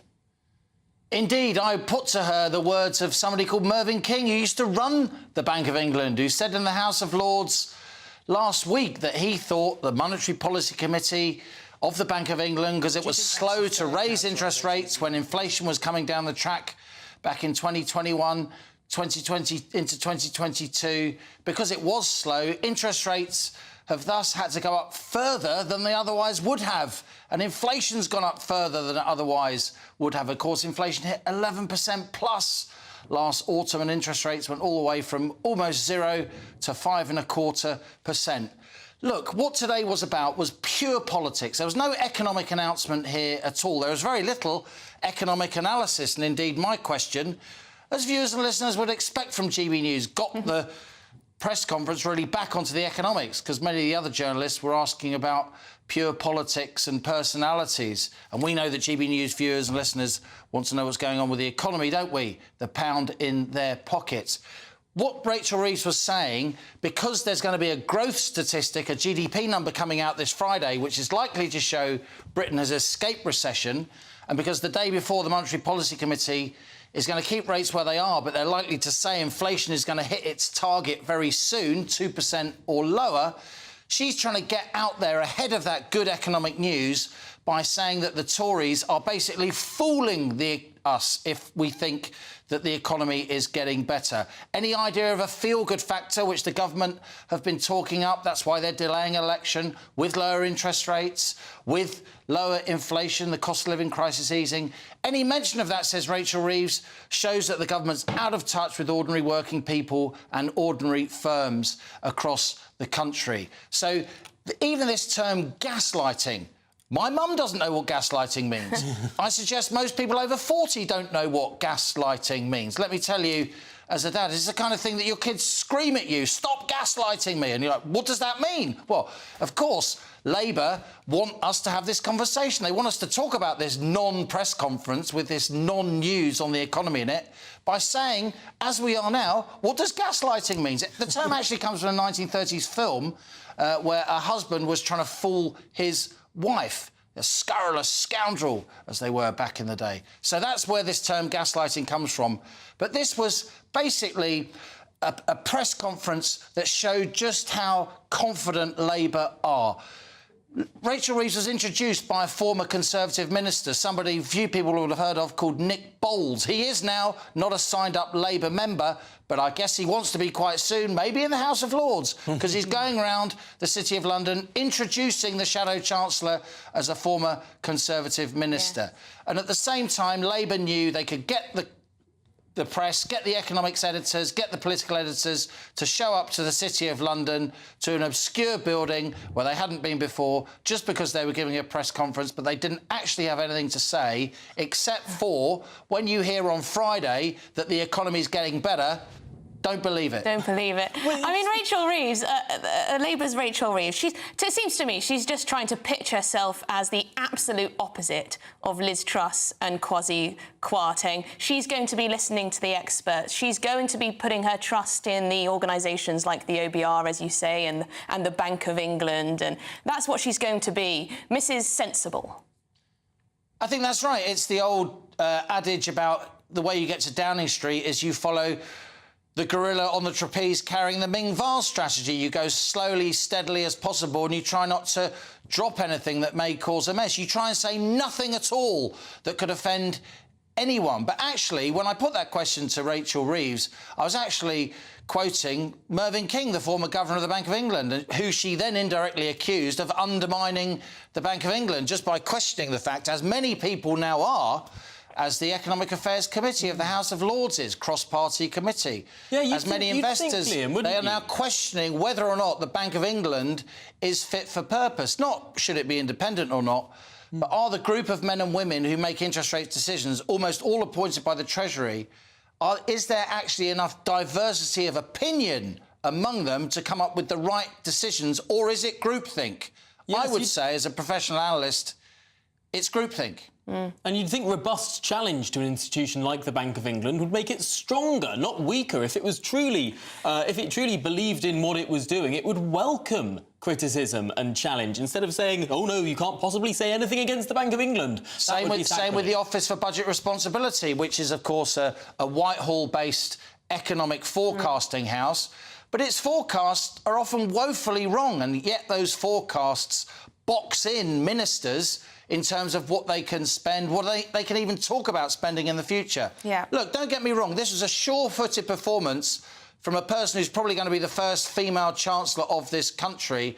And I'm not saying necessarily that she'll do a bad job. All I'm saying is that Labour are now so confident, for all their talk of not being complacent, they know they can call a press conference and basically say nothing except get a free publicity hit for a bit of political spin. Using the word gaslighting. Well, there you go. Thank you very much, Liam Halligan, our business and economics editor. Good to speak to you. We're going to cross straight over to the Ministry of Defence and speak with our GB News political correspondent, Olivia Artley, to bring us the latest on this. Ministry of Defence hacked. What's the latest?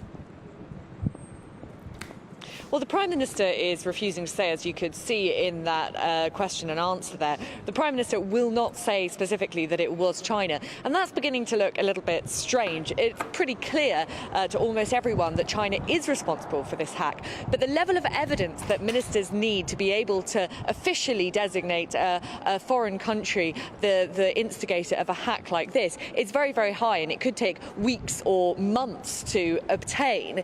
That poses a tricky question for Grant Shapps this afternoon. He is going to have to stand up in the Commons at about 4:15 with a statement on this hack. And obviously Conservative backbenchers will want to know how the government is going to respond to this in terms of how will China face any consequences. But for Grant Shapps, he's not going to be able to talk about that at all, because the government is now in a position where it can't even say that it believes that China was responsible. So what we're expecting from Grant Shapps this afternoon is quite a simple statement explaining how personnel may be affected, reassuring personnel, and probably repeating the facts that we already know, that no one's salaries are going to be impacted this month. So I think Conservative backbenchers are going to get a little bit frustrated this afternoon, and possibly in the coming days and weeks, because it's going to be a long time until the government will be able to say who exactly did this.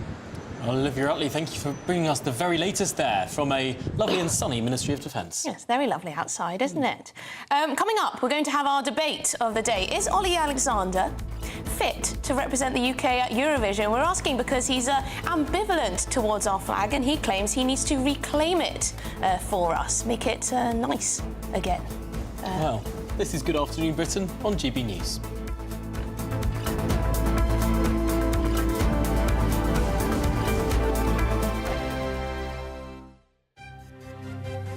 GB News Breakfast, every day from 6 a.m.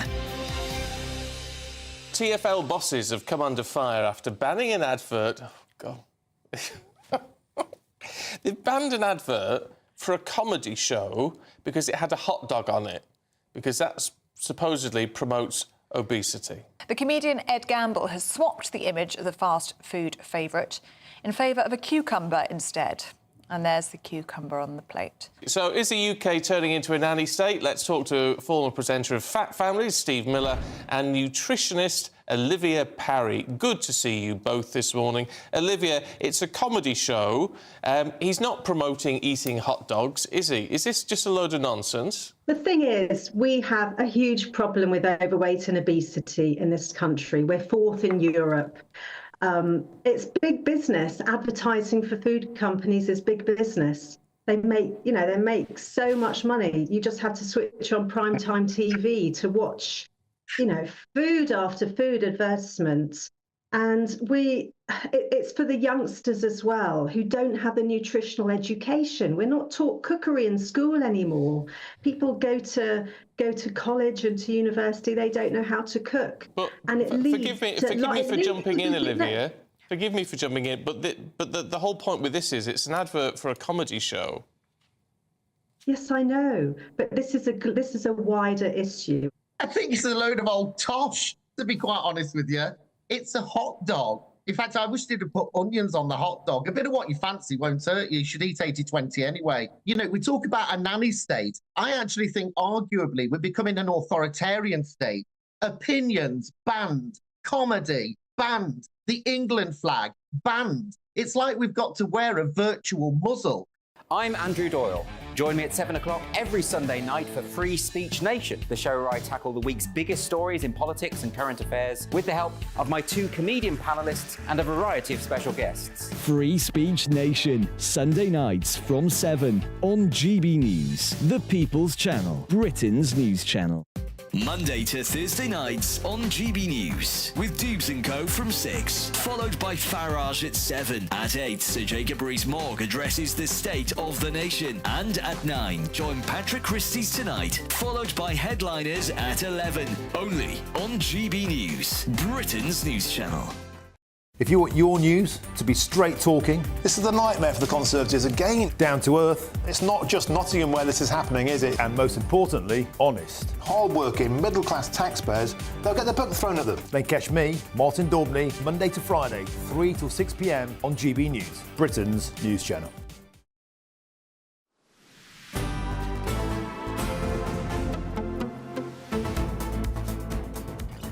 Well, a very good afternoon to you. It's 1:25, and the UK's Eurovision entrant, Ollie Alexander, has come out and said he has an ambivalent relationship with what he called the divisive Union flag. Well, Alexander is set to perform the track Dizzy for the UK on Saturday evening in the big final and has said that the flag can be nationalistic and that he hopes to reclaim it in a positive way when he waves it at the parade. Oh, I'm so glad he's there for us to reclaim the flag, to reclaim the divisive flag. But should someone who's made these types of comments really be there representing our country at Eurovision? Well, joining us to debate this now is the political commentator Matthew Stadlen, who thinks if he's ambivalent about it, why on earth does that matter? And broadcaster Christine Hamilton, who thinks he has no right to represent our country. Well, Christine, let's start with you. Why on earth can't he represent the country? You're going to be hard-pressed to find a musician in today's day and age that hasn't said something like this about the flag, probably. Well, honestly, I mean, look, I may be old, but the ones I remember are Cliff Richard, Lulu, Sandy Shaw, all these wonderful entrants and people who went on to win. And last year, we had the fabulous Sam Ryder, who obviously would have won had it not been for the Ukraine situation. But frankly, I mean, he says that the flag is divisive. He's got there because he ticks all the diversity boxes. Let's be honest. I cannot believe that he's the best that this country can offer. He is there representing the UK. If he finds the flag divisive, if he's ambivalent about the flag, apparently he is going to wave it, then he really shouldn't be stepping up and doing it. We want somebody who's going to represent wholeheartedly what this country stands for. And if he can't do that, he really shouldn't be there, in my view. Well, there you go. Strong stuff from Christine. Matthew, getting sick and tired, really, of hearing celebrities pipe up about how the flag is divisive and how... I mean, the fact he says he wants to reclaim it, as if it needs reclaiming by Ollie Alexander. I mean, a bit narcissistic, isn't it, Matthew? Emily, this makes fantastic content for GB News, doesn't it? Thank you. And Christine, much as I enjoy bumping into Christine in the GB News green room, and we have a very good relationship, she's talking absolute nonsense here. Clearly, the Union Jack has, certainly in the past, been highly divisive. I remember going to football games back in the 90s when it was still a symbol of the BNP and of nationalism. No one saw it as a symbol of the BNP. I mean, of course they used the flag, but the vast majority of people looking at the Union flag never thought, oh, British National Party, did they? Come on, Matthew. Of course, Emily, you're much younger than me. You wouldn't have been going to football games in the mid-1990s as I was. Listen, let me make my point. I am profoundly patriotic. I'm not a nationalist, and there's an important difference. It's not that I think that we are somehow supreme, but I love my country. I'm deeply proud of it. I would wager a bet, Emily, that I've been to more England internationals, football, cricket, rugby, than the entire GB News presenting team put together. I've been to loads, actually, Matthew. But does that mean that I didn't have an issue with the way that the flag used to be portrayed? No, it doesn't. And by the way, all he's saying he's going to wave this flag. All he's saying, he's going to try to be part of this process of reclaiming it. And by the way, Keir Starmer, most relevantly, and the Labour Party, who are likely to form the next government of this country, they are also attempting to reclaim this flag, showing that the Labour Party is patriotic, but also that the Union Jack can stand for the whole of Britain, whereas it was hijacked for a dark period in the 1980s and 1990s. OK, let's throw that back to Christine Hamilton. Is this actually what the country needs? A new wave of cool Britannia, as we saw in 1997?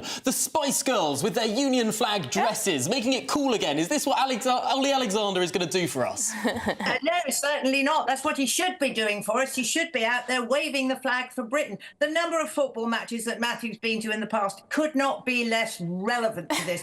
This is our national flag. It's representing the UK. The thing that is divisive about the flag is that it divides us from other countries, and any true Brit should be absolutely incredibly proud to be out there flying the flag, representing this country, and he wants to reclaim it. What a flaming cheek. Who on earth is he to reclaim the flag? We have claimed the flag. It's our flag. It's one of the best flags in the country, and it is a fantastic symbol of everything that's good about this country. And to try and say it represents the far right, that is rubbish. And honestly, he's not going to get anywhere. Let's be honest. The song is rubbish. We need somebody who can really, really wholeheartedly represent this country with every fibre of their being, not this half-hearted geek. Christine, did you think that Scooch in 2007, with their song that was literally titled "Flying the Flag," I think they got nil points? If you think I even know what you're talking about, I have no idea. I said at the beginning, my memories are Cliff Richard, Sandy Shaw. They did go to Sam Ryder last year. We had fabulous people who were really proud to represent this country, and they did use it as a platform for their own views. This is not to do with that. This is trying to win for Britain. Although, honestly, the Eurovision is a laughingstock. Why is Australia in there? So you just don't like Eurovision. But Matthew, one of our contestants, was it last year or the year before, said they hated Britain. It's all a bit bizarre, isn't it? It's sort of cool to say something edgy about not being quite proud of Britain, even going so far as to say I hate Britain. Ollie Alexander has not said that, I must say, but it's a bit of a trend, isn't it, Matthew? All Ollie Alexander has said is that the flag can be or has been divisive and nationalistic. And to pretend that it hasn't, to use that word that you guys were discussing in the context of the Rachel Reeves press conference just now, to pretend that it hasn't would be to be gaslighting the viewership. Because you keep bringing Labour politics into this discussion. Of course, the Union Jack used to be a divisive symbol precisely because it was hijacked by bad people. I am all in favour of reclaiming the flag. And this chap, Ollie Alexander, who, by the way, until today I'd never heard of. You haven't heard of Ollie Alexander? Tom, no one has. You hadn't heard of him? Guys, all he's saying is that he will be flying this flag, and when he flies it, it will be to represent all the good things about this country. And there are many, many great things about our country, and that's why I'm so patriotic. Not least, by the way, as I said on social media. But just the flag's a bit dodgy sometimes. I think it is the most. The flag. I think we have the most beautiful country in Europe. Oh, well, there you go. That's a lovely end. Christine, we're going to have to leave it there because we've come to the end. We'll have to pick this up another day because it was fantastic having you both on. Great fun. Christine Hamilton, Matthew Stadlen, always great to speak to you. Good stuff. Excellent. Well, there you go. Yes, it was May Muller who represented the UK last year. She said she hated us. With her song, I Wrote a Song. It was terrible. It was really, really bad. She had the stage presence of a gnat. I must say, Eurovision isn't really my thing, but I do get why people enjoy it. I do have to say, I have actually seen Ollie Alexander perform on stage. And he's fantastic, is he? He has stage... I mean, compared to May Muller, who just butchered the song, I think he will actually do quite well. He's got stage presence, he's got that sort of pizzazz that perhaps also, he clearly loves the flag. He was wearing a Union flag bikini top. I think sometimes people just sort of have to say this sort of stuff to placate their Twitter followers. Well, yes, we know he had trouble with the pro-Palestine, with some pro-Palestinian activists.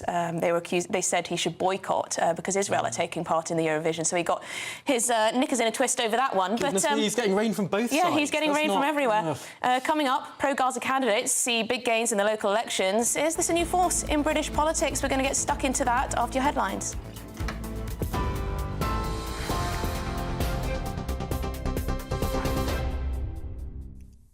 It's 1:34. I'm Sophia Wensler in the GB newsroom. Your headlines.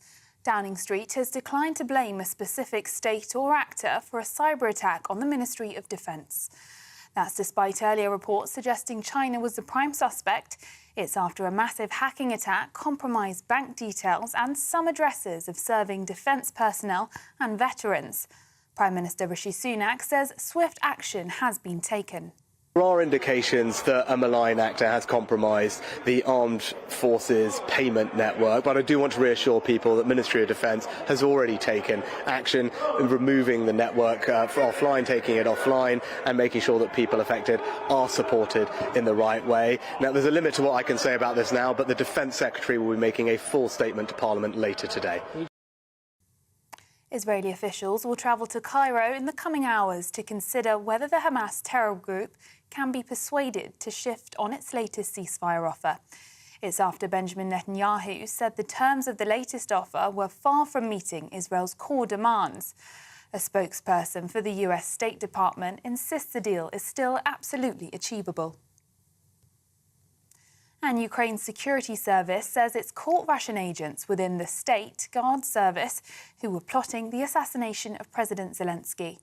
Ukraine says Russia's FSB had planned to eliminate the president of Ukraine and other top military and political leaders. It comes on the day the Russian president was inaugurated for a fifth term, following elections widely seen as illegitimate. And for the latest stories, sign up to GB News Alerts by scanning the QR code on your screen or go to gbnews.com/alerts.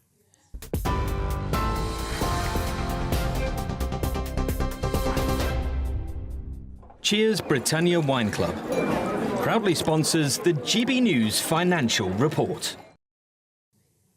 And here's a quick snapshot of today's markets. The pound will buy you $1.2547 and 1.1653 euros. The price of gold is £1,843 and 25 pence per ounce.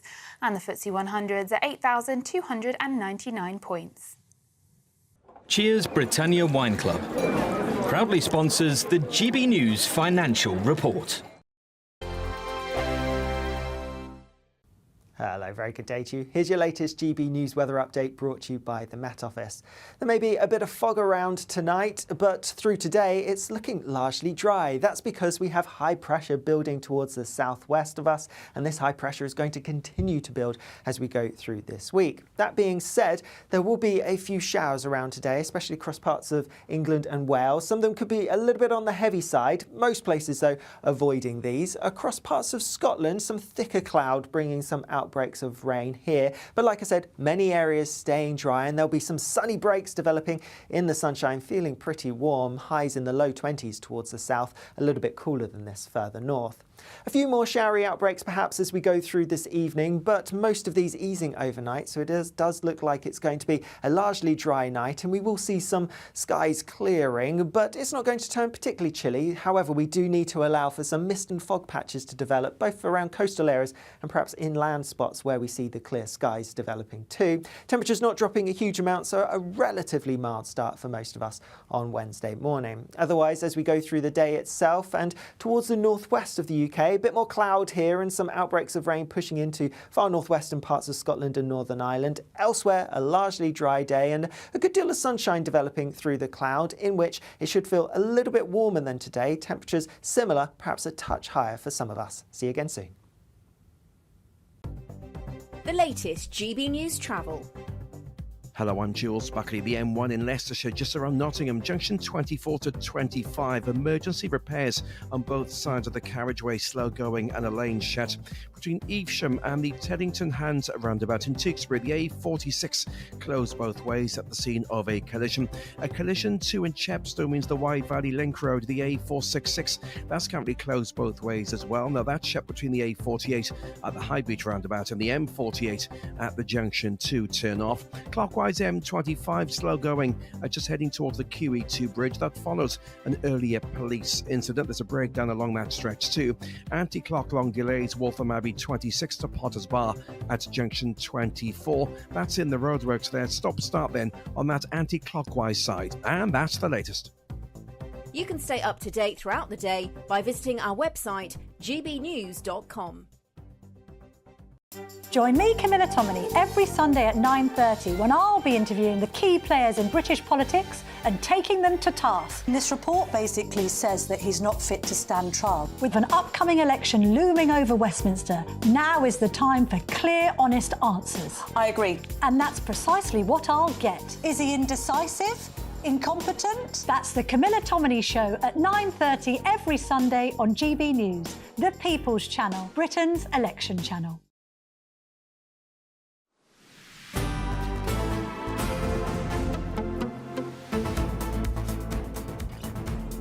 Good afternoon, Britain. It's 20 to 2.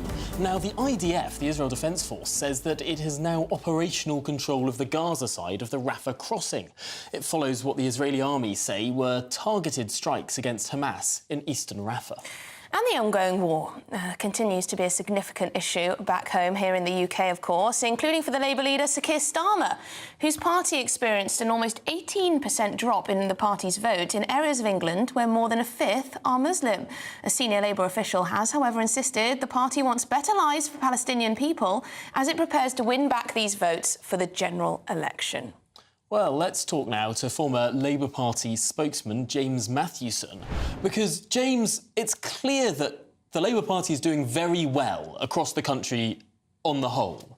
But in certain areas, there is definite a sense that the Labour Party is going backwards and is losing to independent candidates, Green candidates, George Galloway-backed candidates in these specific local areas. This is going to be a problem going into the future. It is, yeah, undoubtedly, and it's something that the party needs to be able to tackle and deal with. I've had messages from friends in recent days asking what the Labour Party is doing, and when it came to the local elections, why they should still support the Labour Party when they don't feel that they've been outspoken enough on the issue of Palestinian deaths and the actions of Israel in Gaza. Now, of course, the flip side of this is true, because in 2019, when the party was led by Jeremy Corbyn and, into the local election periods between those 2017-2019 general elections as well, we saw parliamentary seats falling because of the fact the party was not supporting the Jewish voices in our movement, and some of those voices being Zionist voices. So, of course, the other side of this is true, and it's just an example of the party having this coalition of voters that it needs to try and hold together. And, whether we think North-South divide's the biggest issue of that, or whether it's going to be, along religious lines or around foreign policy lines, it's going to be a challenge for them to hold that coalition together, undoubtedly.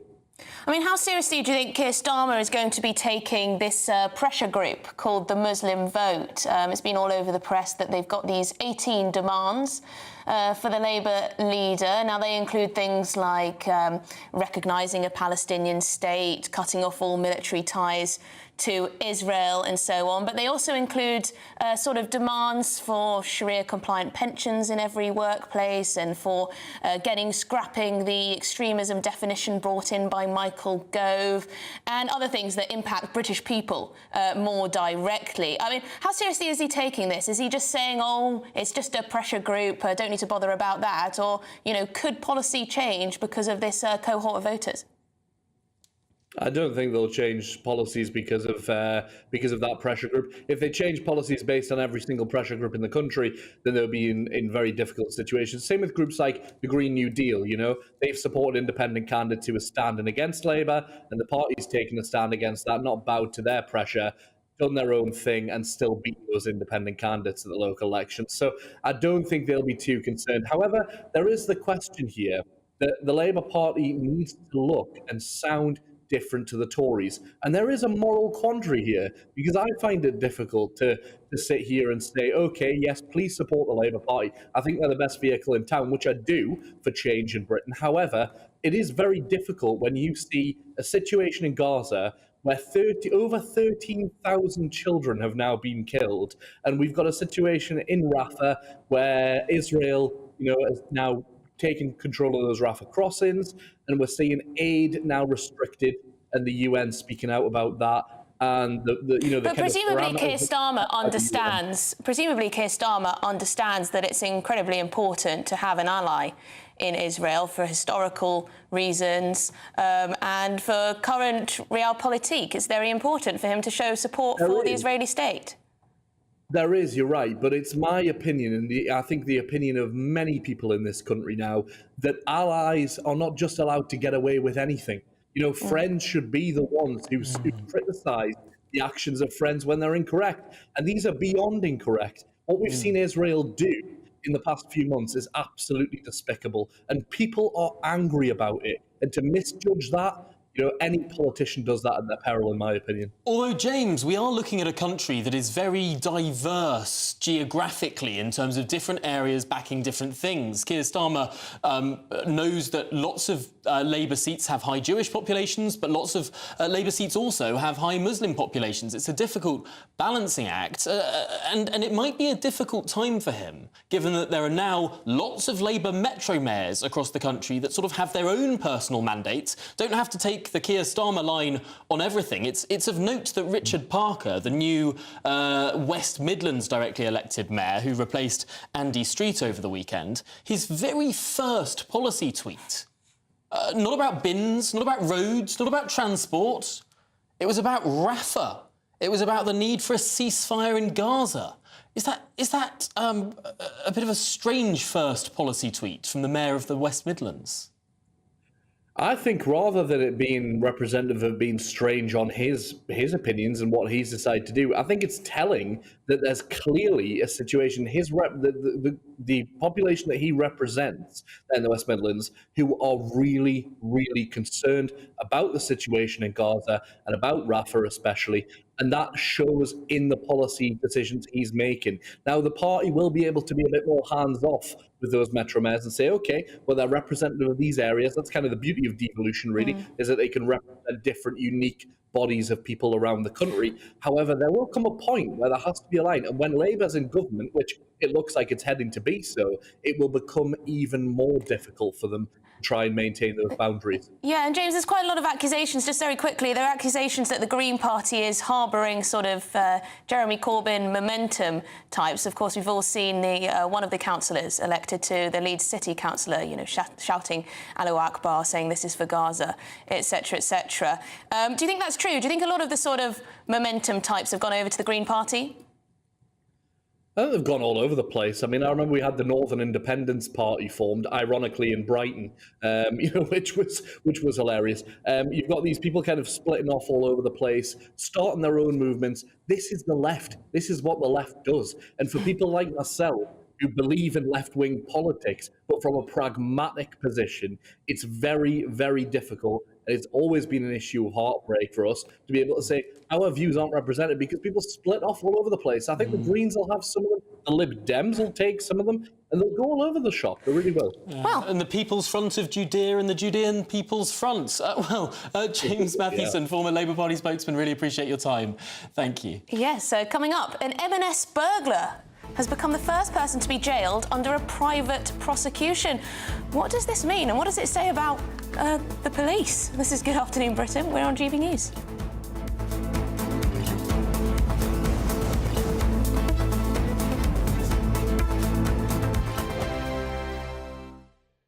2024, a battleground year. The year the nation decides. As the parties gear up their campaigns for the next general election. Who will be left standing when the British people make one of the biggest decisions of their lives? Who will rise? And who will fall? Let's find out together. For every moment, the highs, the lows, the twists and turns. We'll be with you for every step of this journey. In 2024, GB News is Britain's election channel.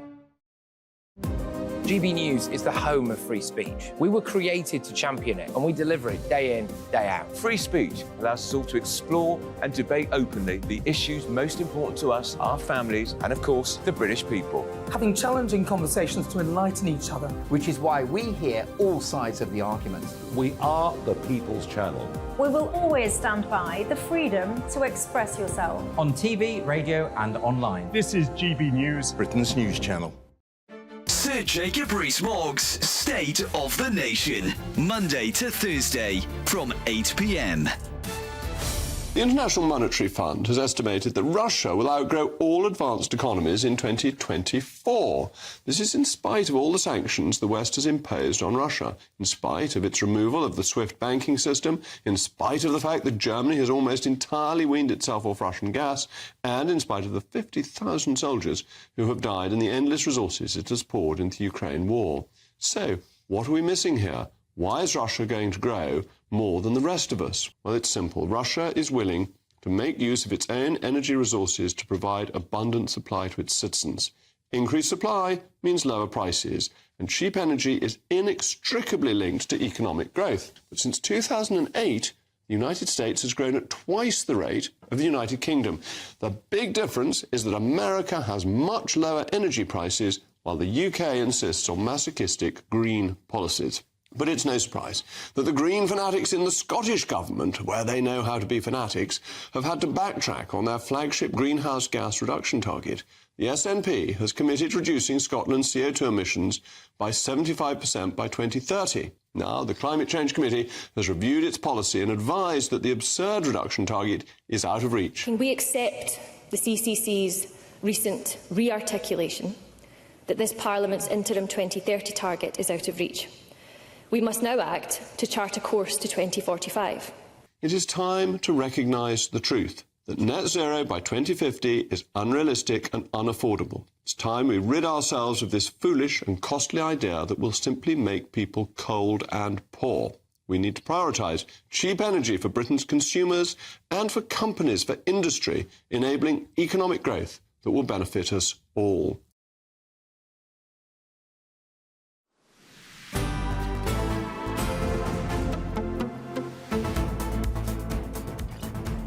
Good afternoon, Britain. It's just gone 10 to 2. Now, here's one for you.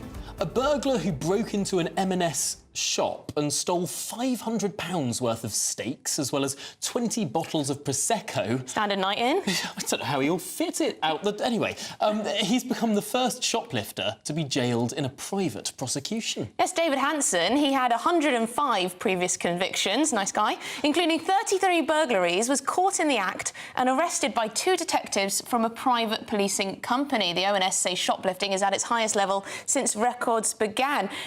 So, what do you say to this, Tom? A private prosecution was needed in order to investigate shoplifting. And this guy, 105 previous convictions, 33 burglaries that we know of that he's been found to do. I mean, surely this guy is a menace, should be behind bars. You'd think that that would be something that the police would be interested in doing. But no, it was a private firm called the TMI operation, this private investigating firm. Well, David McKelvey, who helps run the firm, he told The Telegraph that the lesson here, the lesson is that every burglary deserves an investigation because there's always an opportunity to solve the case if you take the time to do the basics. So presumably a little bit of CCTV watching, you identify the culprit, the suspect, and then you have a little look through the records, the police records, and you find, oh, hang on a minute, he's got 105 previous convictions, including 33 burglaries. By Joe, I think we've got him.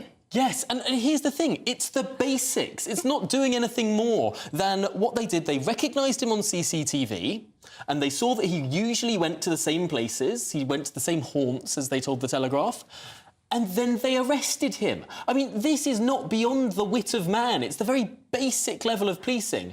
And yet, the police couldn't do it in this case. It took a private prosecution. Didn't the Met Police come out, a few months ago and say, we will investigate every single crime? No. They said we will attend every single burglary. They said we'll follow up on leads for every single crime. We'll have to fact-check that, because I don't want to tell you wrong. The phrase that they used was attend, because then sometimes I think it was more than that. Investigate every single crime. But quite extraordinary. Also, the absolute cheek to nick 500 steaks and 20 bottles of Prosecco. It's obviously to sort of to sell them on, but it's such an odd thing. And what, you think he just wasn't planning to, you know, fry them up? Yeah, all of the steaks himself. But this is the fundamental point with crime in this country. It is a small proportion of people who do the vast majority of crime, and just rounding up the wrong-uns would do a lot to solve. There was one police force in a London borough who found one bicycle thieving team and managed to lock them away.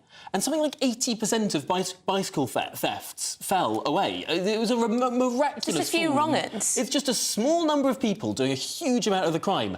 You get those wrong-uns out. Should say, Tom, should say that actually this TMI, this private company, has already successfully prosecuted 280 shoplifters, but this case is the first time they've successfully mounted a prosecution against a burglar. So they're getting more...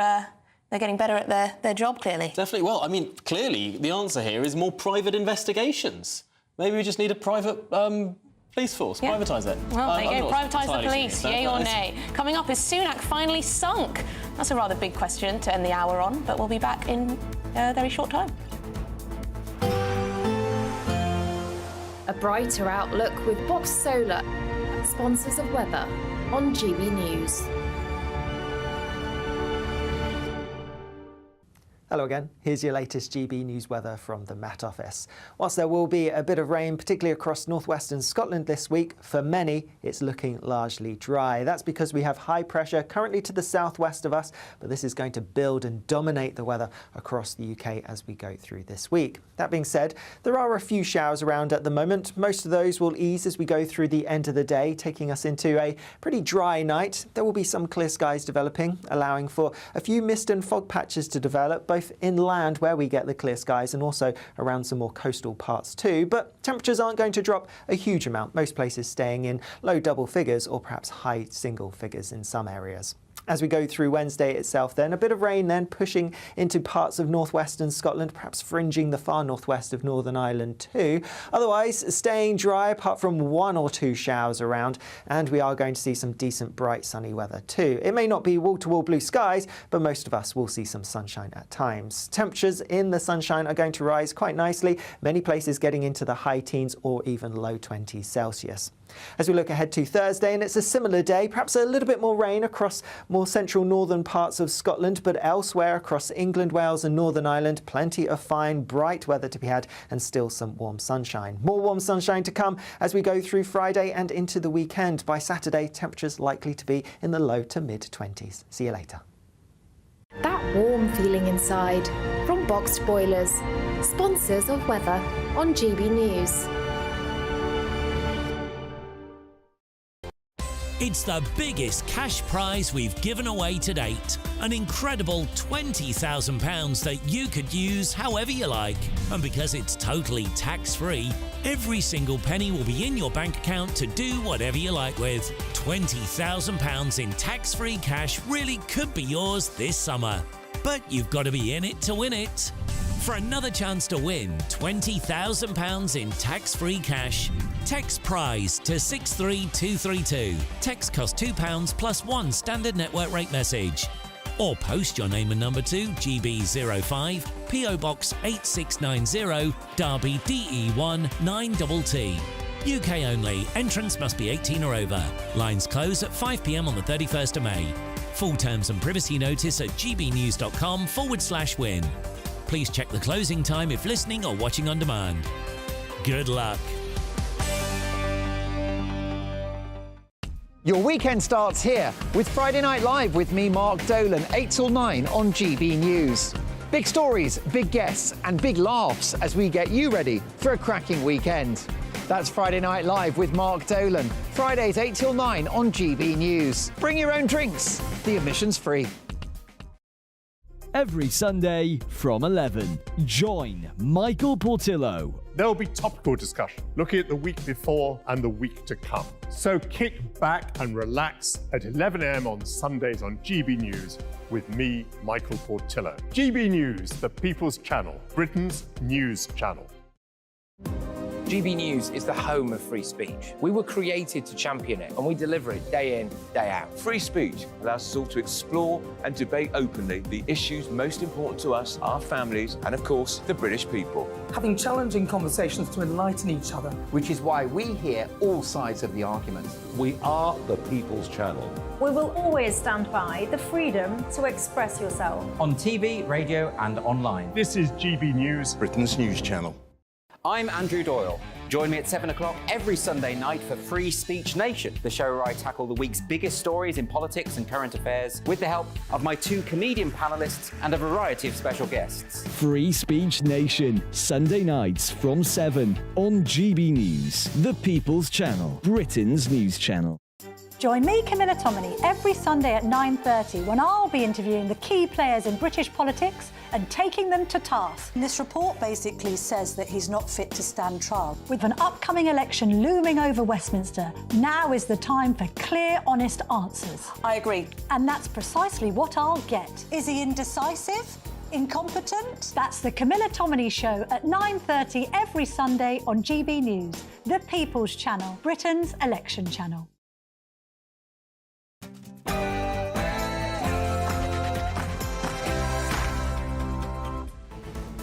Good afternoon, Britain. It's 2 o'clock on Tuesday, the 7th of May. Now, after China is accused of cyber attack on the Ministry of Defence data, the Prime Minister says he's taking robust action to ensure Britain's security isn't jeopardised. The Defence Secretary is up to give an update later, so stay tuned.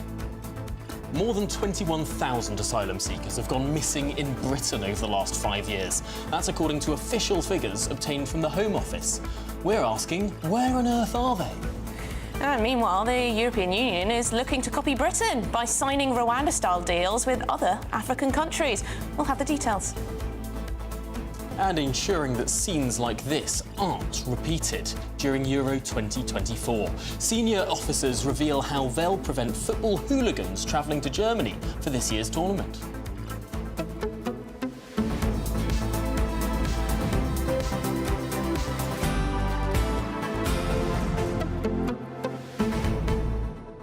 I mean, the Euros can be absolute carnage. Oh, it can be. I mean, the absolute hooliganism that you saw on the streets last time, I think when we lost, was, yes, more than bad behaviour. Yes, I mean, I sort of do see how people are all swept up in the revelling. They're all drinking. They're all out on the town. A bit of hooliganism? No, I just think the occasional person standing on a bus stop or climbing a lamppost. It's not the end of the world.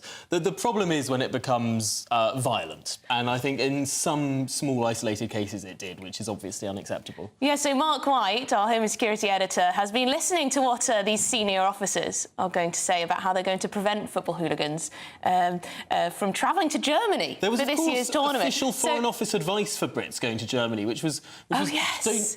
Don't think the beer is the same percentage it is in the UK. Be wary of the beer because it's more alcoholic. I don't know how that was supposed to put people off. Perhaps that was doing precisely the opposite. Maybe these senior officials will shed a bit more light on actual things that are going to change the behaviour of some of our football fans. But there you go, gbnews.com/you'll see on any of the topics that we're talking about this hour. But let's get the headlines.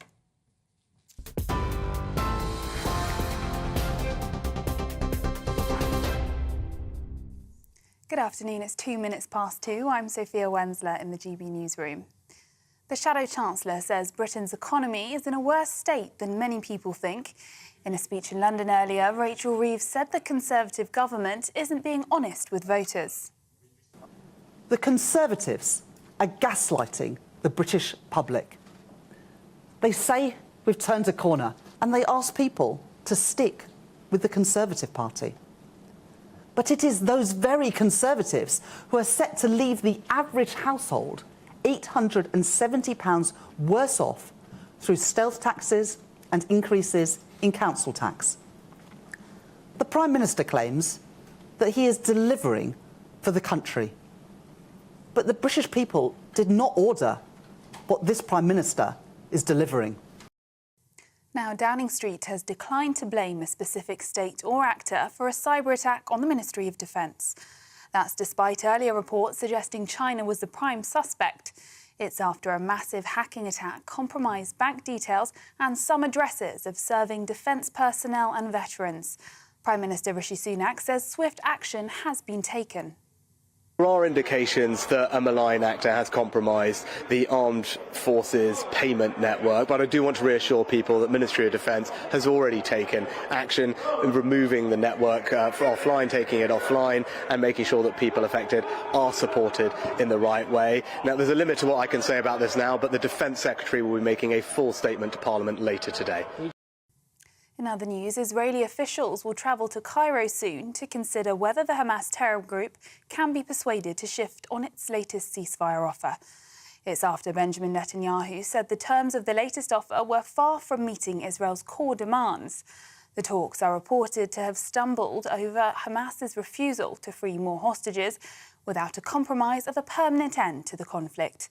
A spokesperson for the US State Department insists the deal is still absolutely achievable. Police have issued more than 2,000 banning orders for England football fans ahead of the Euros in Germany. Authorities believe more than 300,000 England supporters could travel to Germany. Fans who are banned will have to surrender their passports from June until the end of the tournament in mid-July. It comes against a backdrop of increasing football-related disorder in England and Wales, with arrests at 9-year high. House prices have largely plateaued for the first part of the year. That's according to a new report from Halifax. The price of the average British home rose by 0.1% in April after falling by 0.9% in March. The lender says the data reflects a housing market finding its feet in an era of higher interest rates. Children in Scotland who question their gender are being referred to identity clinics because doctors are fearful of what's being described as a toxic debate. Dr Hilary Cass was speaking at the Scottish Parliament's Health Committee this morning after her study into gender services in England. She said there was fearfulness among doctors who don't know how to treat the gender issues that some children are facing. Dr Cass told the committee that the toxic nature of the gender debate means medical professionals are afraid of doing or saying the wrong thing, leaving many young people with inadequate care. A man who was arrested in Preston on Sunday has been charged with organising small boat crossings in the Channel. Iranian national Amanj Hassanzadeh, who's 34, is expected to appear before Preston magistrates later today. He was questioned by the National Crime Agency and charged with 2 counts of facilitating illegal immigration. It's in relation to 2 crossings made from France to the UK in November and December of last year. Ukraine's security service says it's caught Russian agents within the State Guard service who were plotting the assassination of President Zelensky. Ukraine says Russia's FSB had planned to eliminate the president of Ukraine and other top military and political leaders. It comes on the day the Russian president was inaugurated for a 5th term, following elections widely seen as illegitimate. And things are getting musical in Malmö today as the 68th Eurovision gets underway. Britain's Ollie Alexander will be among those vying for the top prize, but he admits victory could be a long shot, with odds favouring Croatia, Switzerland and Ukraine. As many as 100,000 visitors are set to descend on the city in Sweden's southwest for the world's largest live music contest. And for the latest stories, sign up to GB News Alerts by scanning the QR code on your screen or go to gbnews.com/alerts. Now it's back to Tom and Emily.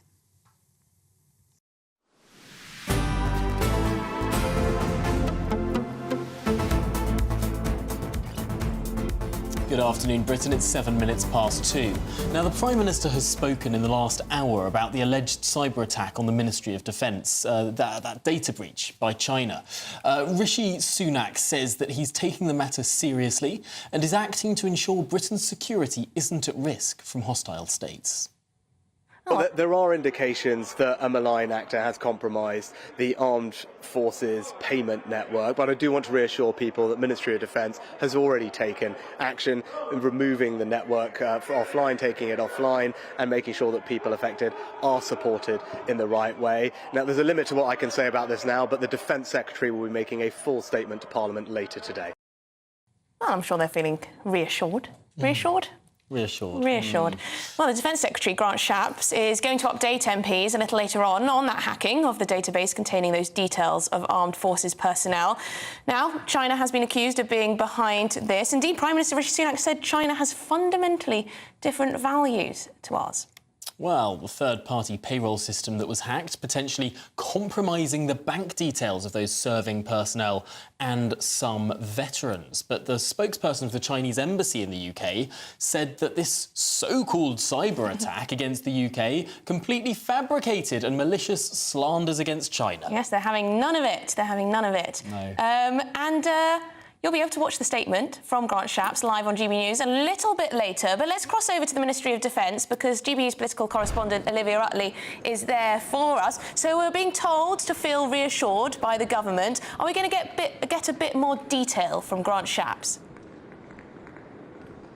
Well, it's all a bit awkward for Grant Shapps and Rishi Sunak. As you said there, China has flatly denied the allegations. And although almost everyone believes that China was behind this security breach, the level of evidence that a minister would have to get before he or she is able to stand up and say, yes, this was definitively the fault of China, is very high indeed. And it could take months or even potentially years to obtain. So Grant Shapps' hands are sort of tied this afternoon. We're expecting to hear a statement where he tries to reassure those military personnel and reassure the British public that all that was breached were these names and addresses and in some cases bank details, not, for example, sort of sensitive information on Ministry of Defence computers. But obviously it does raise difficult questions for Rishi Sunak in the future. He has always been quite dovish on China. He says it's important to maintain economic ties with China. It's important to work with China on issues such as climate change. He's called China a challenge, but he won't go as far as to call it a threat.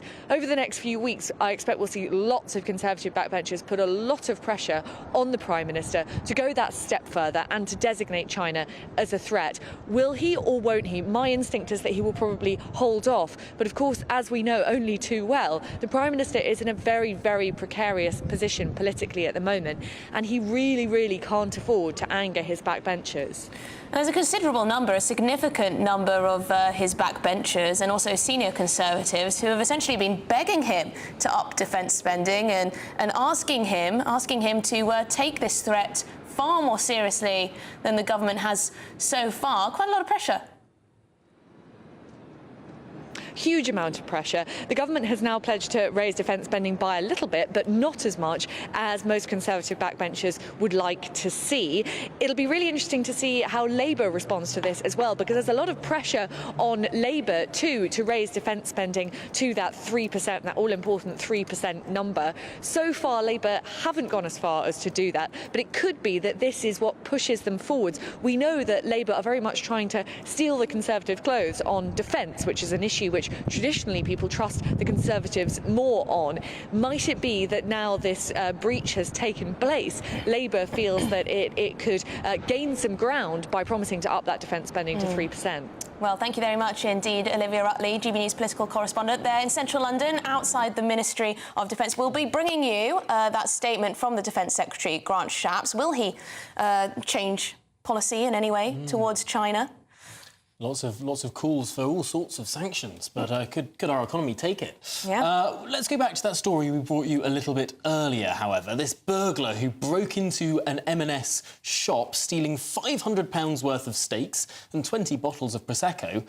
Well, he's become the first shoplifter burglar to be jailed in a private prosecution. Yes, he had 105 previous convictions, just a few, and that included 33 burglaries, and he was caught in the act and arrested by 2 detectives from a private policing company. Well, the ONS say shoplifting is now at its highest level since records began. So, do we need more private prosecutions like this, or should the police just be doing their job? Well, joining us now is retired Scotland Yard Detective Inspector Hamish Brown. Hamish, I'm staggered reading the quotes from the private prosecutors behind here. All they did was look at the CCTV, saw this person was a repeat offender, and when he turned up again, arrest him. Why is that so hard for the police to do? Well, I think, first of all, it's got to be said that anyone can take out a private prosecution if they want. The CPS can railroad it and take it over. That's their call. But this one clearly succeeded, prolific offender. He went to prison for 12 months, quite a long time, really. And your question is a very valid one. You know, the public is sitting back and saying, well, wait a minute, the man was caught. Why is it a private prosecution, which the store, Marks and Spencer's, I believe, will have to pay for? That can't be right. But the police, on the other hand, will say we've got so many commitments, we can't keep on called out to shoplifters. But this was not a shoplifter. It was burglary. He entered property as a trespasser. He broke in and stole. And it was luxury goods. It was, what was it, Prosecco and T-bone steaks. It was £500 worth. So that doesn't strike me as someone on the breadline. Admittedly, he might have gone in there to sell it. I don't know the person's background. But very often that there is a drug connection with it. But that having been said, you expect the police to turn up, and if someone's been caught, to do something about it. So I urge them to reconsider their stance on this, because it frankly, it looks utterly ridiculous. Yeah, and it also causes an intimidatory atmosphere for just general, normal people trying to go for their shop. I mean, many of us will have experiences of essentially just watching people shoplift and nothing happening at all. But Hamish, may I ask you, just because I have no idea, and I'm sure some of our viewers and listeners don't either, private prosecutors, these private companies, do they work totally separately from the police? Or do they work hand in hand sometimes? Do the police mind these private prosecutors coming in and arresting people? Well, there's always been private prosecution. There's always been security people, notably on the fraud side, certainly. And I remember as a young PC going to court, the shoplifting cases were presented by private solicitors and barristers, and the police officer was called to give any previous convictions the defendant might have. So this isn't new, but there's a cost to people, and that has got to be wrong. And I echo your concerns about feeling intimidated, frightened, when this is happening around you in a shop, because you don't know if you should intervene. I would say don't. Leave it to the appropriate security people. And there's also, this is why people might jump in, a sense of unfairness. People work hard, pay their taxes, and go to a supermarket and pay their money. That's how it works, or should work. And this can't be right. And as I said earlier, very often, not in all cases, but very often the goods are stolen to sell on, and there's a drug connection. So even more reason the police should get involved. They should go to court. And if it's necessary to have community orders with drug rehabilitation requirements and all the other things, so be it. But no action is not acceptable, in my opinion. Absolutely not. Absolutely not. And we're seeing too much of that, which is probably why shoplifting is at record highs, or at least part of the problem. Hamish, thank you very much for joining us. Hamish Brown, retired Scotland Yard Detective Inspector. Yes, I never really thought about private prosecutions, but clearly it's quite a big thing that's going on behind the scenes. And also quite important, because as you say, there are so many examples. You can see videos of this. So even when sometimes there's a police officer on site, or at least when there are security guards on site, people just take stuff from the shelves and walk out and nothing is done. Or even these videos where people go and start smashing up shelves, throwing wine off the shelves and making a tremendous mess and causing hundreds, if not thousands of pounds of damage. And people just sort of stay away from them. I wonder what someone like this, who's stealing, you know, high-value products like steaks and Prosecco, I wonder if they've got a deal maybe with a restaurant or something, sell it on, or whether they're just going one by one. They'll be selling one by one. Back of a lorry. Maybe. It's the kind of... Roll up, £5 Prosecco. But this thing, when you talk to anyone who's dealt with prosecutions of these kinds of people or has arrested shoplifters, it's a very different story to the sort of story you often hear in the media. Oh, people are shoplifting because they're poor. They're desperate for food. They can't afford to feed themselves. No, they're not. They're taking 20 bottles of Prosecco and 500 quid worth of steaks. They're not eating that. They're selling it on. and it's all to do with gangs. It's all to do with drugs. It's all career criminals. It's not people... It's not some street urchin in Victorian London taking an apple because he's hungry. That's not the shoplifting we're talking about. It's not a scene out of Les Miserables, is it? No. I stole a loaf of bread. I stole a loaf of bread. No, yes, this is just a business strategy, an illegal business strategy. Anyway, coming up, is the European Union trying to steal the UK's Rwanda policy? Ursula von der Leyen seems mighty keen on a very, very curiously similar scheme. This is Good Afternoon Britain. We're on GB News.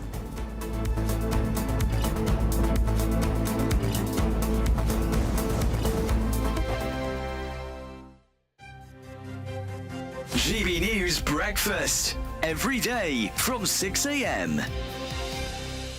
In the studio, the chairman of the Royal Society of St George, that's Nick Dutt. Congratulations on St George's Day. Thank you very much, and happy St George's Day to you and all the listeners, all the viewers. What does it mean to you, Nick? What are you going to do today, for instance? I'm attending an event in London for a society that celebrates St George's Day. But as a society, over the last few days, we've done a number of things. So a number of the branches around the country have held events to celebrate St George's Day. Dare I say that's sort of passed under the radar, probably, for most people, and they sound like exactly the sort of things we ought to be doing as a country today. Eamon's campaigning for us to have a bank holiday like the Irish do. Eamon would come in on the 17th of March, head to toe, dressed in green, and doesn't understand why we English are so... I think it's self-deprecation, but he thinks it's just sort of, what, snobbery or... reticence to... it's very hard to explain to somebody who's Irish, who celebrates their national day, why people in England don't have the same enthusiasm. That's the thing. And I struggle with that. I absolutely agree. I think we should celebrate it. We should celebrate what unites us rather than what divides us. Definitely, yeah. And I agree. I think, and thanks to your channel, the Tennis Off event was broadcast, and we've this year seem to have a much bigger awareness of St George's Day. But over the last decade or so, there have been certain headwinds. That certainly patriotism has been conflated with nationalism. It's made worse now as well because of the underlying trends, shall we say, in universities and schools to push a narrative that undermines all our history, what we've ever done. Now, yes, there are some bad things, but we've done good things. There's some great people. Your weekend starts here with Friday Night Live with me, Mark Dolan, 8 till 9 on GB News. Big stories, big guests and big laughs as we get you ready for a cracking weekend. That's Friday Night Live with Mark Dolan. Fridays 8 till 9 on GB News. Bring your own drinks. The admission's free. Every Saturday, 10 till 12, we'll bring you all of the news that you need to know. We'll also remind you that there is so much to smile about. It's my favourite time of the week. I get to relax, enjoy some light-hearted stories, and let Ellie teach me about fashion too. That's Saturday Morning Live, every Saturday, 10 till 12. Only on GB News, Britain's news channel. Every Sunday from 11, join Michael Portillo. There'll be topical discussion, looking at the week before and the week to come. So kick back and relax at 11 a.m. on Sundays on GB News with me, Michael Portillo. GB News, the People's Channel, Britain's news channel.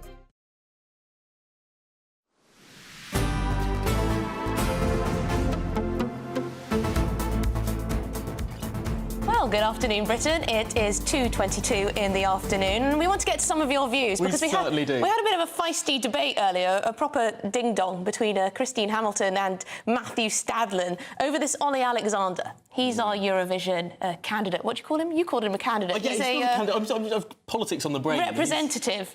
Contestant. Contestant. There we go. Contestant. Yeah. And he said he wants to reclaim the Union flag. He wants to reclaim our flag because it's can be seen as divisive and nationalistic. We had a bit of a debate on that. Sean says the flag doesn't need reclaiming. It's been used as an iconic symbol in fashion, music, culture in the UK and around the world. Tell a British soldier that it's a symbol of division.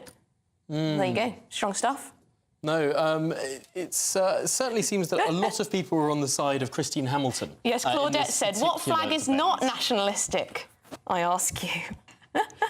But this is the thing, isn't it? And PJ Nobby, is that your real name? You cannot hijack the national flag because it represents the nations of the UK. How can someone hijack the word Scotland, for example? No, it's a national flag. Of course, it's to some extent nationalistic. Oh my goodness. I suppose we should I thought when Matthew said, oh, but, you know, the BNP used it, I mean... It doesn't mean that everyone looks at the flag and thinks of the British National Party, is it? No, I don't think anyone looks at the Union flag. I mean, I can understand why some people look at the England flag and it has that connotation. Although to me, it doesn't have that connotation. To me, it seems that sort of hooligans more often appropriate the England flag than the Union flag. Yeah, so that was utter tosh in my view, and Catherine thinks the same. She says, what utter tosh?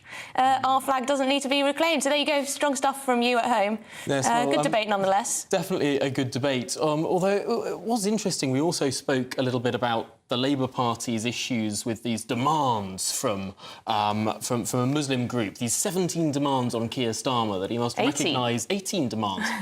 I must have forgotten one. That he must recognise a state called Palestine that doesn't exist. But my favourite one was this Sharia pension funds demand. Oh, go on, yes. That all companies should have Sharia pension funds, which I actually think is a brilliant idea. Go on, then. OK, or at least it might not be in going into the future, because, of course, past performance doesn't always mean that it's going to continue that way. But my goodness, Sharia pension funds in the last 15 years have done amazingly well compared to other pension funds because they're not allowed to accrue any interest. So they don't have any bonds or anything, or any savings that accrue interest.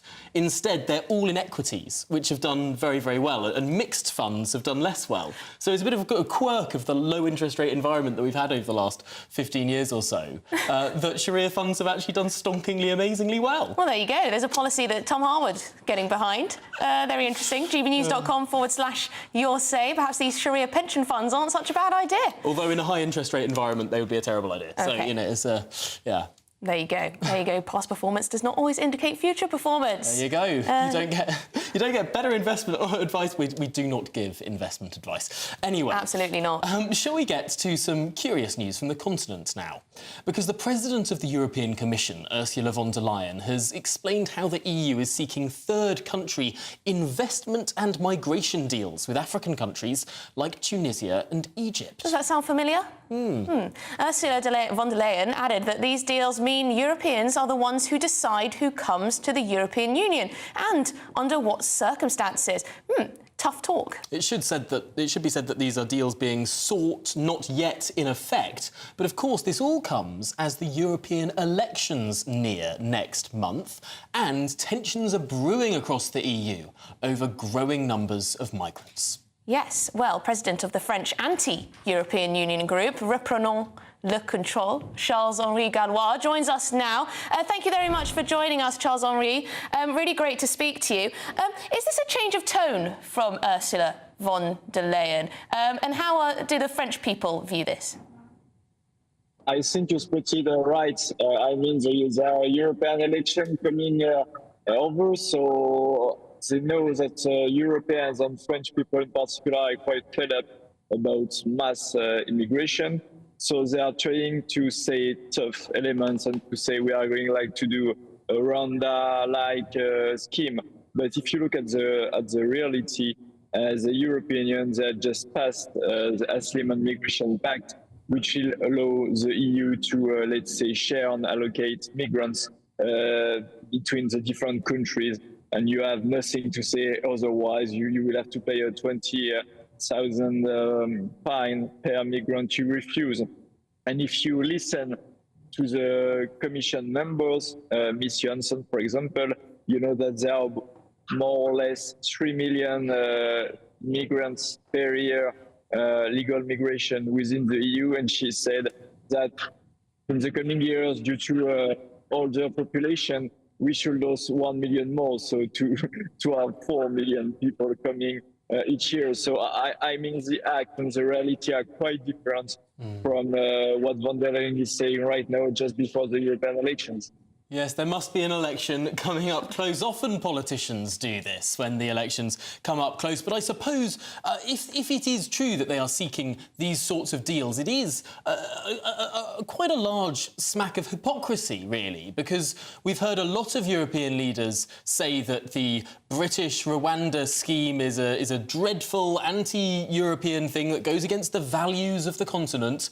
And now, just before an election, they're sort of saying they'll do the same thing. Now, whether or not they deliver it is another question, but clearly it's saying one thing outside of election time and a different thing when they need to go to their own voters. You're right. I think maybe they have seen the polls. I mean, there have been a poll in France regarding a Rwanda scheme, and there was something like 70% of French people that say, we agree with that kind of scheme, you know, it's not a big deal.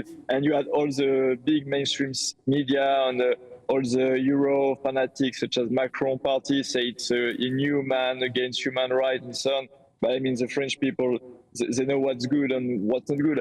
I mean, there are two solutions. You can, as you did, outsource this issue on the Asylum process, or I think, which is even better, is just to expulse each illegal migrant and to say, I mean, if you want to ask for asylum, you can only do it in your origin country, and to do it, for example, in the French embassy of your country, so you don't have to outsource anything. But I mean, both solutions can work, and it's quite funny, as you said, to see all the ones that were criticizing this scheme.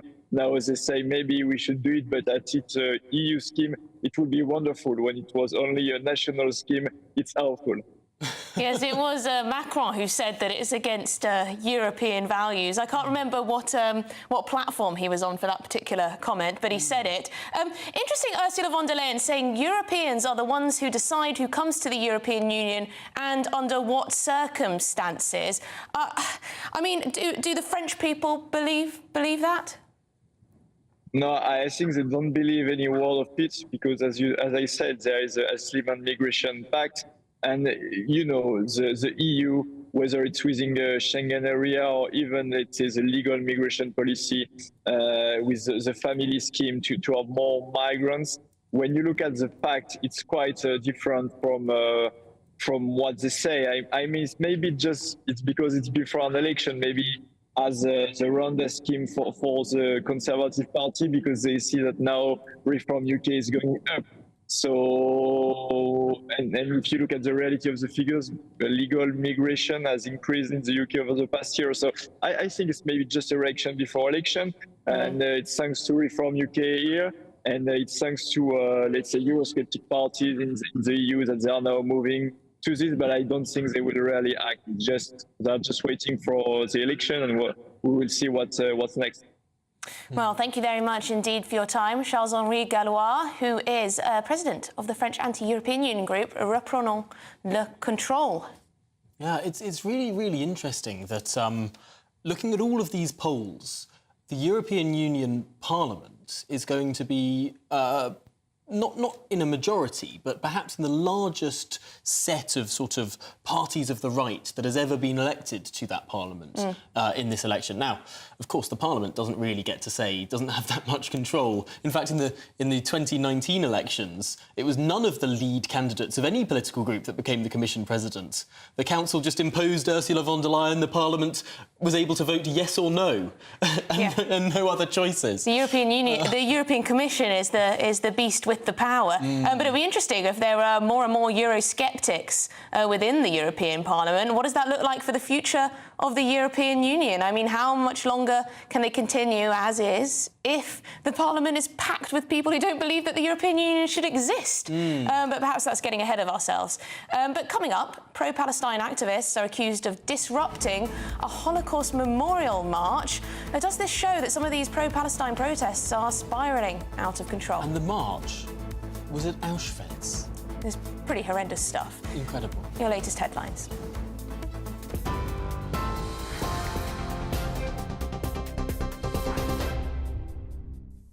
It's 2:32. I'm Sophia Wensler in the GB newsroom. Your headlines. The Shadow Chancellor says Britain's economy is in a worse state than many people think. In a speech in London earlier, Rachel Reeves said the government isn't being honest with voters, citing the Prime Minister's claims that Britain has turned a corner. She said voters need to ask themselves whether they feel better off after 14 years of the Tories. Downing Street has declined to blame a specific state or actor for a cyber attack on the Ministry of Defence. That's despite earlier reports suggesting China was the prime suspect. It's after a massive hacking attack compromised bank details and some addresses of serving defence personnel and veterans. Prime Minister Rishi Sunak says swift action has been taken. There are indications that a malign actor has compromised the armed forces payment network, but I do want to reassure people that Ministry of Defence has already taken action in removing the network offline, taking it offline and making sure that people affected are supported in the right way. Now, there's a limit to what I can say about this now, but the Defence Secretary will be making a full statement to Parliament later today. House prices have largely plateaued for the first part of the year. That's according to a new report from Halifax. The price of an average British home rose by 0.1% in April after falling by 0.9% in March. The lender says the data reflects a housing market finding its feet in an era of higher interest rates. And for the latest stories, sign up to GB News Alerts by scanning the QR code on your screen or go to gbnews.com/alerts.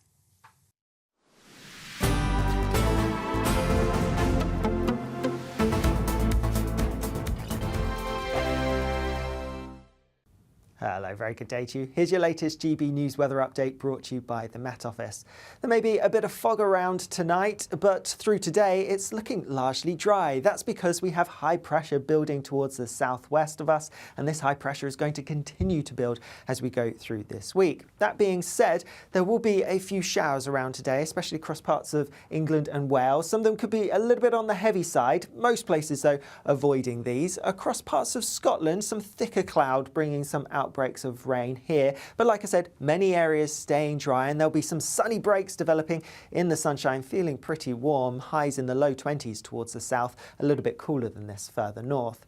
A few more showery outbreaks perhaps as we go through this evening, but most of these easing overnight, so it does look like it's going to be a largely dry night, and we will see some skies clearing, but it's not going to turn particularly chilly. However, we do need to allow for some mist and fog patches to develop, both around coastal areas and perhaps inland spots where we see the clear skies developing too. Temperatures not dropping a huge amount, so a relatively mild start for most of us on Wednesday morning. Otherwise, as we go through the day itself and towards the northwest of the UK, a bit more cloud here and some outbreaks of rain pushing into far northwestern parts of Scotland and Northern Ireland. Elsewhere, a largely dry day and a good deal of sunshine developing through the cloud, in which it should feel a little bit warmer than today. Temperatures similar, perhaps a touch higher for some of us. See you again soon. The latest GB News travel. Good afternoon. Hello, I'm Jules Buckley. The eastbound M56 struggling. 2 lanes are out from the Chester services at 14 to Runcorn at 12. Queuing back to the M53.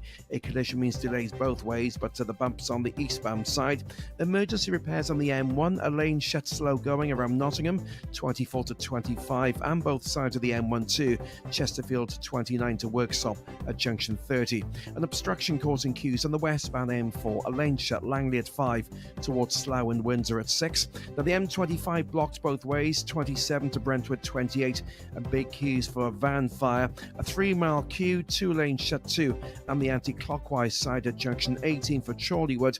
That's a delay there, all building up due to a collision this lunchtime. And for now, that's the latest. You can stay up to date throughout the day by visiting our website, gbnews.com. In the GB Newsroom, we bring you the news as it happens. With our team of dedicated journalists across the UK, GB News brings you accurate reporting of the day's topical agenda. When the news breaks, wherever and whenever it's happening, we'll be there. This is GB News, the People's Channel, Britain's news channel. Hello there, I'm Eamon Holmes. Thank you for joining us on GB News, Britain's news channel.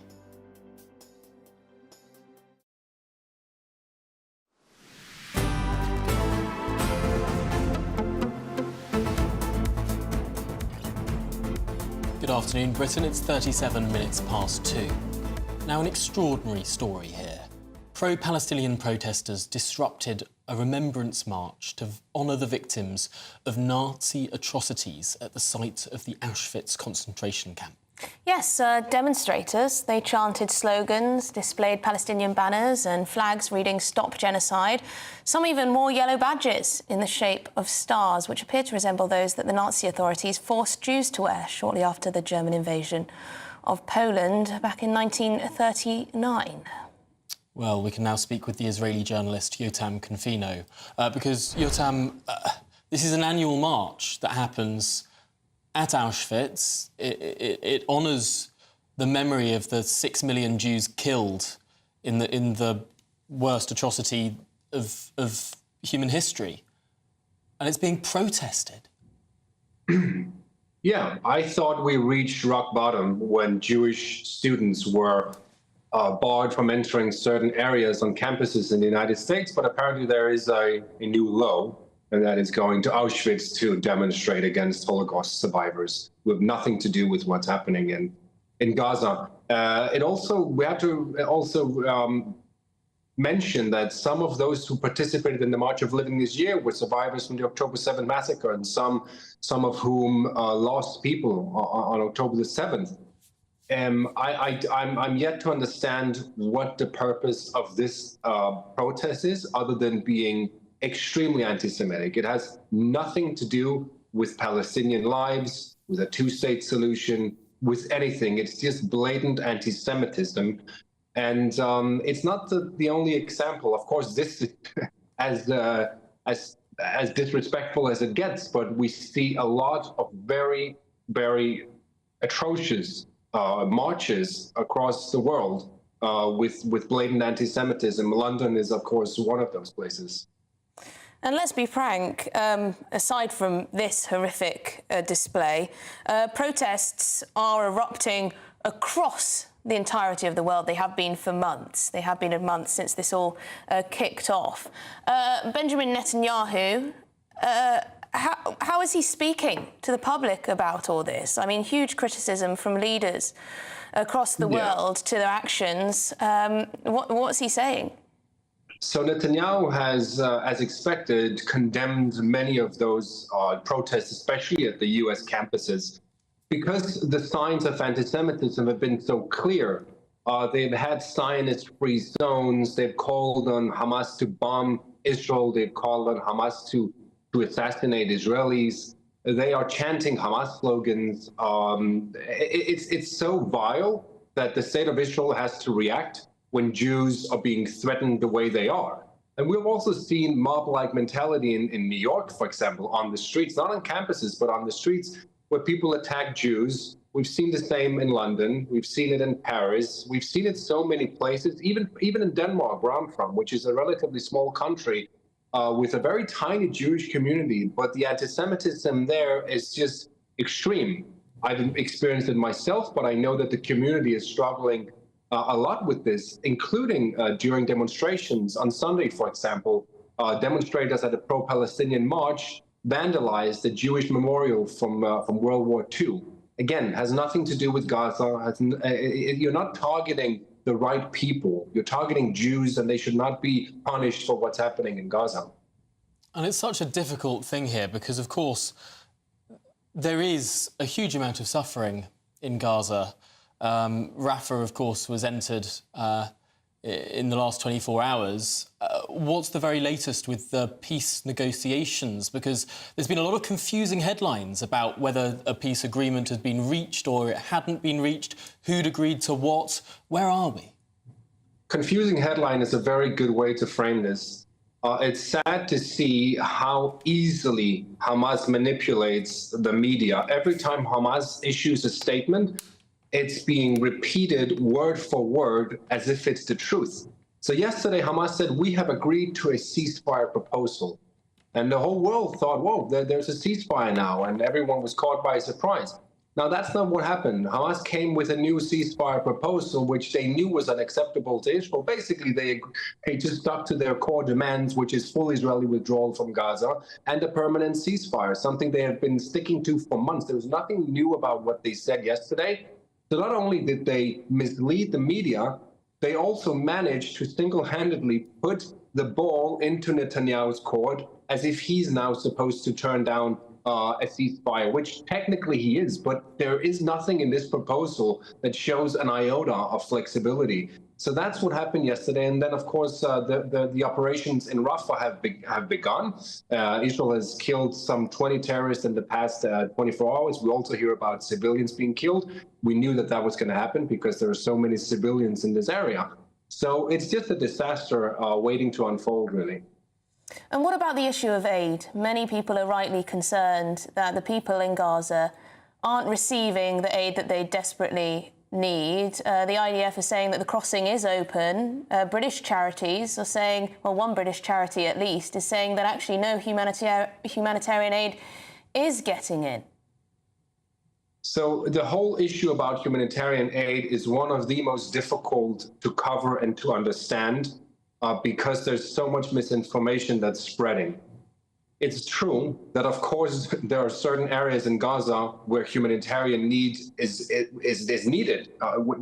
It goes without saying that there are areas where some people are experiencing starvation. But if you look at the amount of aid that comes in every day, hundreds of trucks, between 300 to 400 trucks every day from several different border crossings. Now, Israel shut one of the crossings because Hamas fired rockets 2 days ago at the border crossing, killing 4 soldiers. But under normal circumstances, hundreds of trucks get in every day. There is a pier being built specifically for aid, which is supposed to be done tomorrow, built by the United States.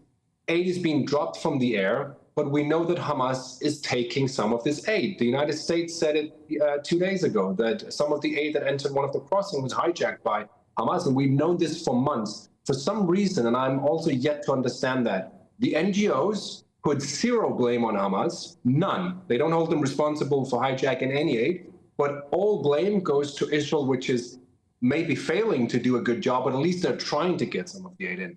And this is one of the things that I think we'll look back at on this war as being one of the most unfair coverages of the war, really, is the humanitarian aid aspect. Yeah, it's so hard to know really what we're dealing with in all of this. How do you make the distinction between who is a Hamas terrorist and who is an ordinary Gazan citizen? It's such a difficult area for so many people. But Yotam Confino, that's all we have time for. Israeli journalist, of course. Thank you very much for joining us.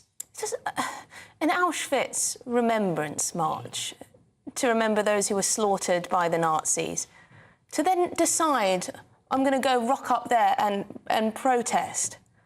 And scream slogans. It's just, the mind boggles, doesn't it, really? Sick. Anyway, coming up, as Britain ramps up for its preparations for the Euros, how are the police preparing for what could be a wave of hooliganism perpetrated by us, presumably? It's always the Brits, isn't it? Always the Brits. Well, this is Good Afternoon Britain on GB News.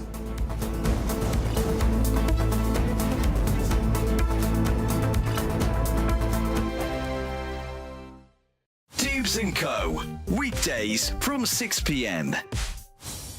You think this country needs new gas power stations? Apparently, this will all be about trying to get some form of energy security. Rishi Sunak has upset people today with this suggestion, people saying that actually this would do more damage to climate change than it would do good. Where are you on it, Richard? I'll tell you exactly where we need a lot more gas power stations and nuclear power stations because quite often the wind doesn't blow and the sun doesn't shine. Last week, we imported 16% of all our electricity because we haven't got enough capacity in the UK, and we're now totally over-reliant on renewables. The part of the problem is the lack of storage capacity, which the government has finally got round to addressing. I think this as backup is actually quite a sensible idea. But they are not doing anything, as far as I can tell. At the moment, it will be retrofitted to have storage capability, which seems to be utterly bonkers. I mean, anyone who's got solar panels, you know very well you're storing up energy. So it's about storage as much as production. And they could have gone, 20 years ago, we could have had nuclear power. We could have done more. We haven't looked far enough ahead in the future, and we are in grave danger of making the same mistake. The other side of this is, what is the difference going to be? Blackouts are you know, they're irritating and... Irritating? It'd be disastrous. It would Well, literally they would destroy be our now. economy. Well, they would be now, but, you know, some of us remember 3-day weeks and things like that. And in fact, you know, I grew up thinking that everybody had, you know, at least a couple of days a week when they had to eat off a primer stove and things. This is, again, I don't want to harp on, but this is one of the problems in the politics in our country, isn't it? So many politicians, they just think in election cycles. Absolutely. They just think, what can I do and say to get my own backside re-elected at the next general election? They're not always looking ahead at actually, politics aside, what is genuinely the best thing for this country. Every Sunday from 11, join Michael Portillo. There'll be topical discussion, looking at the week before and the week to come. So kick back and relax at 11 a.m. on Sundays on GB News with me, Michael Portillo. GB News, the People's Channel, Britain's news channel. Monday to Thursday nights on GB News with Dubes & Co from 6, followed by Farage at 7. At 8, Sir Jacob Rees-Mogg addresses the state of the nation. And at 9, join Patrick Christie's Tonight, followed by Headliners at 11. Only on GB News, Britain's news channel. If you want your news to be straight talking, this is a nightmare for the Conservatives again. Down to earth. It's not just Nottingham where this is happening, is it? And most importantly, honest. Hard-working, middle-class taxpayers, they'll get their book thrown at them. Then catch me, Martin Daubney, Monday to Friday, 3 till 6 p.m. on GB News, Britain's news channel.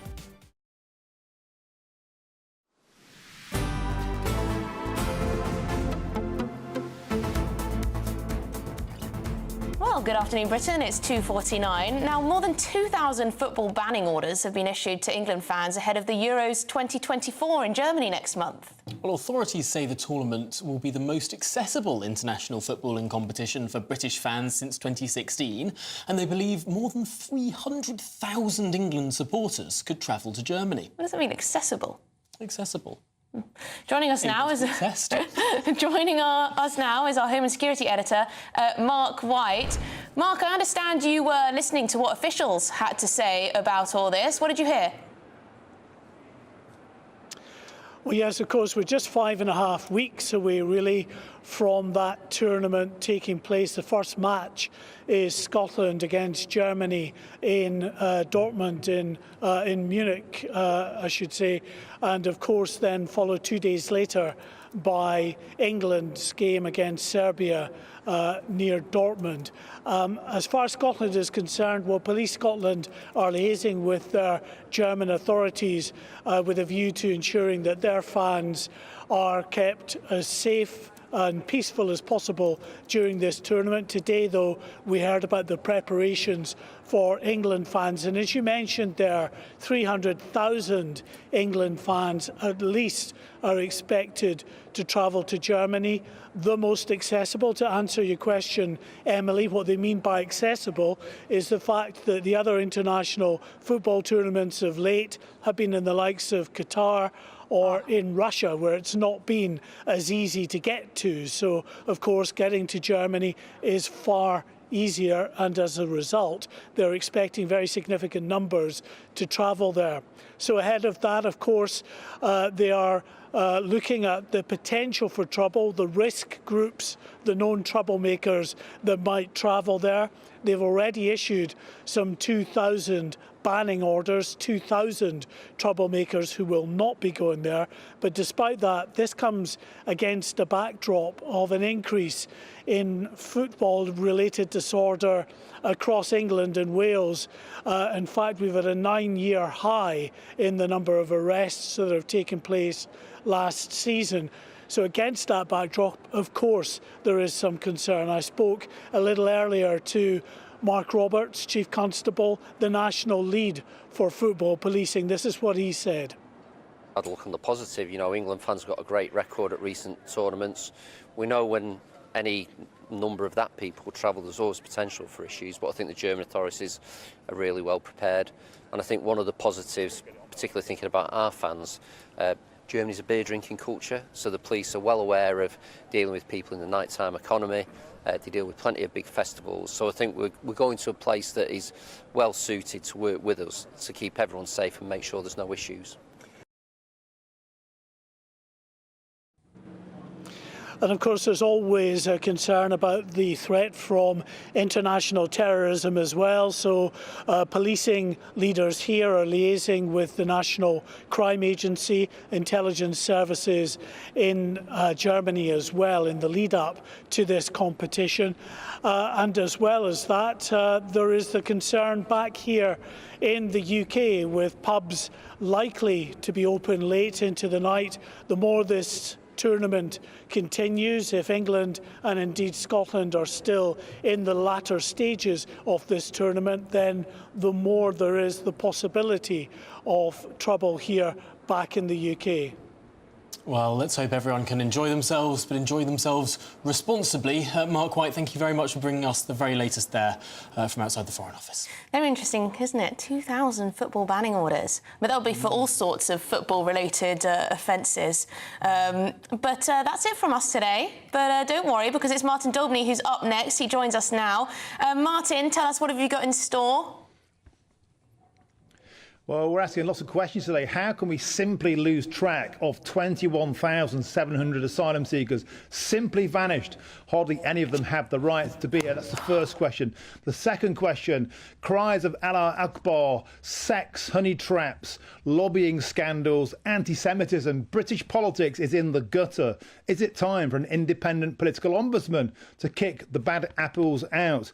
And also, we'll be crossing live to the House of Commons. Defence Secretary Grant Shapps addressing the fact that 270,000 British Armed Forces personnel have had their private details leaked. How on earth is this allowed to happen? Plus, we'll speak to Stan, a butcher from Birmingham who claims low traffic neighbourhoods have cost him £30,000. He's got a major beef with them and he wants to give them the chop. 2 puns to end this hour on. I'm on 3 till 6, the Martin Daubney Show. But first, it's time for your latest weather forecast. A brighter outlook with Box Solar, sponsors of weather on GB News. Hello again, here's your latest GB News weather from the Met Office. Whilst there will be a bit of rain, particularly across northwestern Scotland this week, for many it's looking largely dry. That's because we have high pressure currently to the southwest of us, but this is going to build and dominate the weather across the UK as we go through this week. That being said, there are a few showers around at the moment. Most of those will ease as we go through the end of the day, taking us into a pretty dry night. There will be some clear skies developing, allowing for a few mist and fog patches to develop, both inland where we get the clear skies and also around some more coastal parts too. But temperatures aren't going to drop a huge amount, most places staying in low double figures or perhaps high single figures in some areas. As we go through Wednesday itself then, a bit of rain then pushing into parts of northwestern Scotland, perhaps fringing the far northwest of Northern Ireland too.